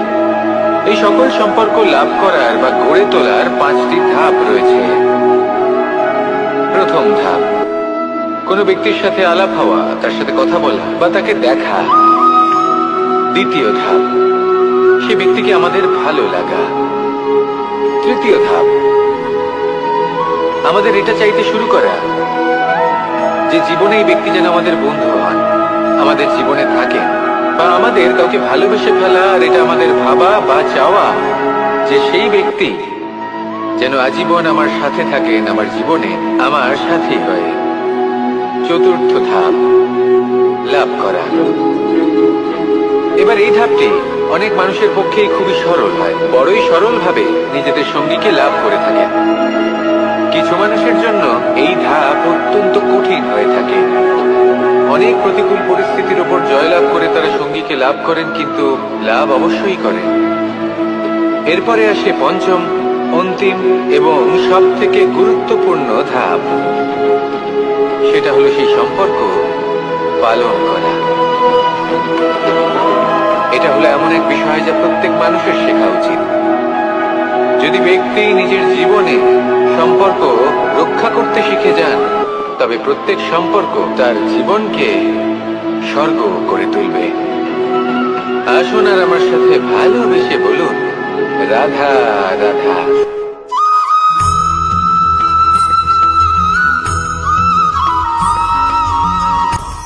আপনি কখনো পর্বতের শিখরে উঠেছেন?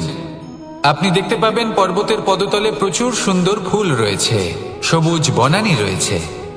যত আপনি উপরে উঠতে থাকবেন তত ফুল কমতে থাকবে, সবুজ বনানী কমতে থাকবে। আরো কিছুটা উপরে উঠলে কাঁটা জাতীয় গাছ দেখতে পাবেন, শুকনো গাছ দেখতে পাবেন। আরো যদি উপরে ওঠেন তাহলে পাষাণ দেখতে পাবেন। আরো উপরে উঠলে হিমখণ্ড দেখতে পাবেন। এই যে পর্বত, তা মনুষ্য জীবনের সব থেকে উত্তম উদাহরণ। মানুষ যখন সাফল্যের শিখরে পৌঁছতে চান, মহানুভবতার শিখরে পৌঁছতে চান, পথে যত আস্তে আস্তে উপরে উঠতে থাকেন, ততই ভৌতিক বস্তু তার থেকে বিচ্ছিন্ন হতে থাকে। যদি তিনি সেই ভৌতিক বস্তুগুলি ত্যাগ না করতে পারেন, তাহলে কখনোই সেই স্থানে পৌঁছতে পারবেন না। আর মানুষ যদি উচিত ত্যাগ করতে পারেন, পথে অগ্রসর হতে থাকেন, এগোতে থাকেন, তাহলে একদিন না একদিন তিনি মহানুভবতার, জ্ঞানের, সাফল্যের হিমের স্বাদ অবশ্যই লাভ করবেন। মনে রাখবেন, মানব জীবনে ত্যাগ হলো অত্যন্ত গুরুত্বপূর্ণ অংশ। আসুন আমার সাথে ভালোবেসে বলুন রাধা রাধা।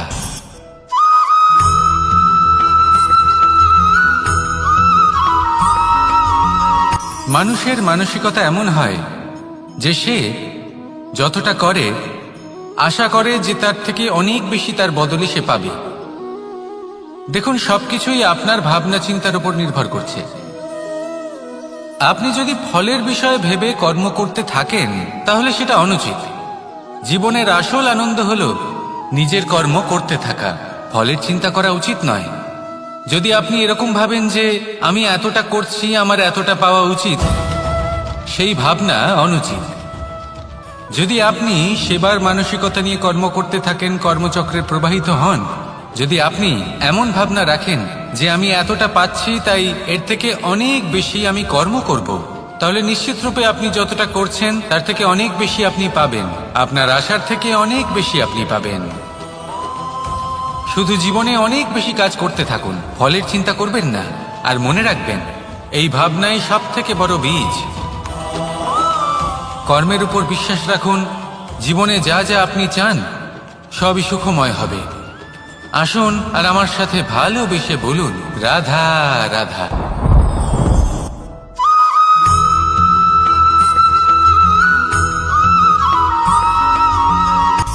সূচের শেষে একটি ছিদ্র থাকে, যার দ্বারা আমরা এই সুতো পরাতে পারি।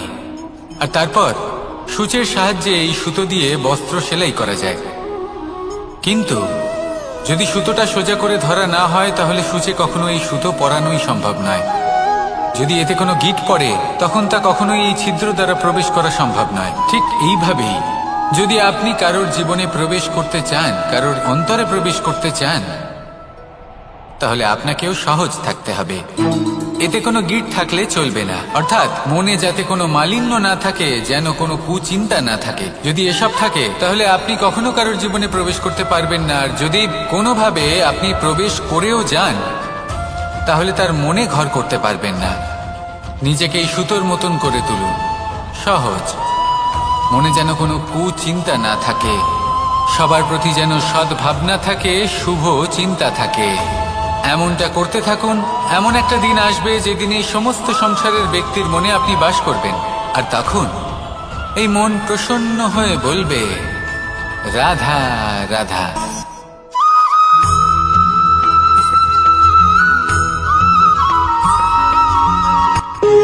যখন মানুষের মৃত্যু হয় তখন কি হয়?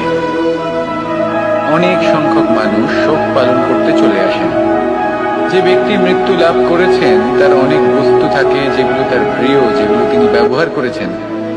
তার শয্যা, তার বস্ত্র, তার আভূষণ সবকিছু তার থেকে বিচ্ছিন্ন করা হয় এবং খালি হাতে তাকে শ্মশানের উদ্দেশ্যে রওনা করা হয়। আমি আপনাকে এই প্রশ্ন করতে চাই, আপনি এই সংসারে কি অর্জন করেছেন? ধন সম্পত্তি, বস্ত্র, আভূষণ, এই সব কিছু যে আপনি অর্জন করেছেন, আপনার মৃত্যুর পরে তা আপনার থেকে দূর হয়ে যাবে।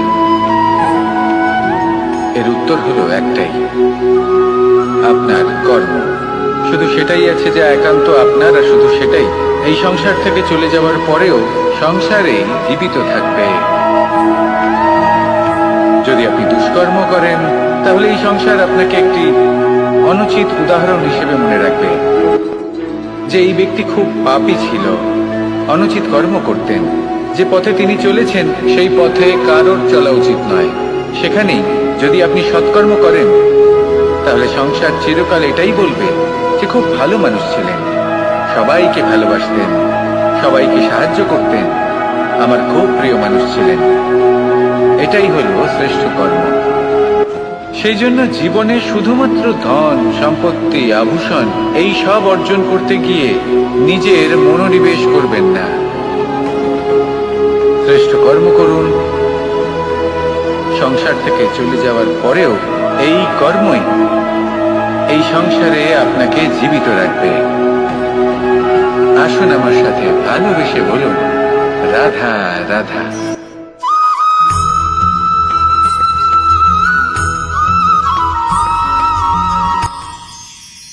মানুষ তার জীবনে দুই ধরনের পরিস্থিতিকে খুব ভয় পায়। এক, কোনো কারণবশত কারোর সামনে নত হওয়া। দুই, কোনো কারণে নিজের চরিত্র থেকে, নিজের মূল্যবোধ থেকে বিচ্যুত হওয়া। এবার কেন হয় এরকম যে কথায় কথায় কারোর সামনে নত হতে হয়? কেন বারংবার নিজের চরিত্র থেকে চ্যুত হতে হয়? এরকম কেন হয়? এটা তখনই হয় যখন আমাদের শিক্ষা এবং মূল্যবোধের অভাব থাকে। যদি মানুষের মধ্যে প্রকৃত শিক্ষা থাকে তাহলে এই সংসারে কোনো সময় এবং কারোর সামনেই নত হওয়ার কোনো প্রয়োজন নেই। যদি মানুষের মধ্যে মূল্যবোধ থাকে তাহলে তাকে নিজের মূল্যবোধ বা চরিত্র থেকে বিচ্যুত হতে হয় না, তা সে যাই হয়ে যাক না কেন। কোনো বালককে যদি জন্ম থেকেই সুশিক্ষার অধিকারী করা হয়, শিক্ষিত করা হয়, মূল্যবোধের অধিকারী করা হয়, তবে সে এই সংসারে এমন কর্ম করবে যাতে সে নিজেকে, নিজের পরিবারকে, সমগ্র সমাজকে গর্বিত করতে পারে। শিক্ষা লাভ করুন, মূল্যবোধ লাভ করুন এবং আমার সাথে ভালোবেসে বলুন, রাধা রাধা।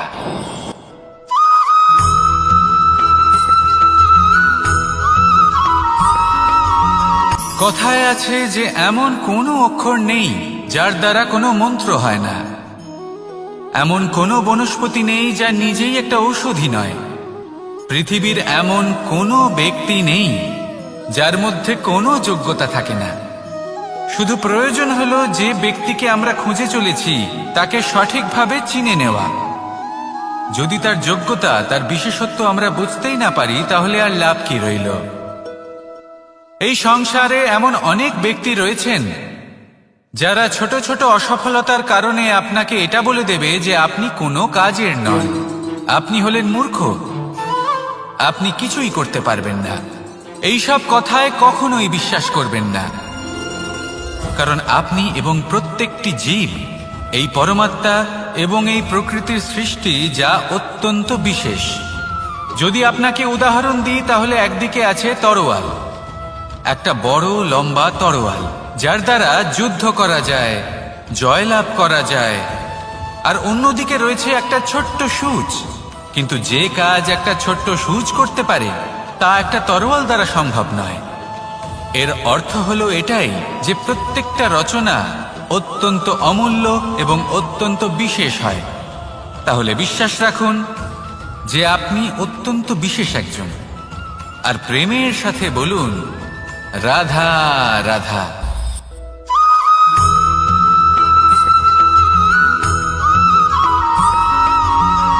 এই সংসারে কোনো বস্তু হোক বা ব্যক্তি হোক, তার একার গুরুত্ব কিন্তু খুব বেশি নয়। একটা উদাহরণ হিসেবে বৃষ্টির ফোঁটাকে ভেবে দেখুন। যদি একটি বৃষ্টির ফোঁটা হয় তাহলে তার খুব বেশি গুরুত্ব থাকে না, কিন্তু যখন সহস্র বৃষ্টির ফোঁটা মেঘের মধ্যে দিয়ে ঝরে পড়ে, তখন সেটা বর্ষার রূপ ধারণ করে। সেই বর্ষা যা এই প্রকৃতিকে শান্ত করে। সেইভাবেই পাথরের ছোট টুকরো, তার খুব বেশি গুরুত্ব থাকে না, কিন্তু যখন অসংখ্য পাথরের টুকরো একত্রিত হয় তখন তা পর্বতের আকার ধারণ করে। সেইভাবেই কিছু মানুষ যখন একত্রিত হন তখন তৈরি হয় পরিবার, কিছু পরিবার যখন একত্রিত হয় তখন তৈরি হয় সমাজ, যখন অনেক সংখ্যক সমাজ একত্রিত হয় তখন তৈরি হয় রাজ্য। এবার এই রাজ্যের সবথেকে গুরুত্বপূর্ণ ব্যক্তি হতে পারেন রাজা, কিন্তু তাও সেই রাজা একা কিছু করতে পারেন না। যুদ্ধ লড়ার সময় তারও নিজের সৈন্যদলকে প্রয়োজন পড়ে। কিন্তু এই সংসারে এমন একজন ব্যক্তি আছেন যিনি একাই সব কাজ করতে থাকেন, এবং সেই ব্যক্তি হলেন মা। আমাদের জীবনে একজন পিতার ভূমিকা কিন্তু নিঃসন্দেহে অমূল্য, কিন্তু আমাদের সকলের জীবনে যে ভূমিকা একজন মায়ের তা অন্য কারোর থাকে না। একজন মা একাই সন্তানকে বড় করতে পারেন, সংস্কারী করে তুলতে পারেন, তার জন্য পরিশ্রম করেন। আর এত কিছু কাজ করার পরেও তার কাজের জন্য তিনি প্রশংসা অবশ্য পান না। উল্টে যদি সেই সন্তান অনুচিত পথে চালিত হয়, অনুচিত কর্ম করে, তখন সেই মাকেই অপবাদের পাত্র হয়ে উঠতে হয়।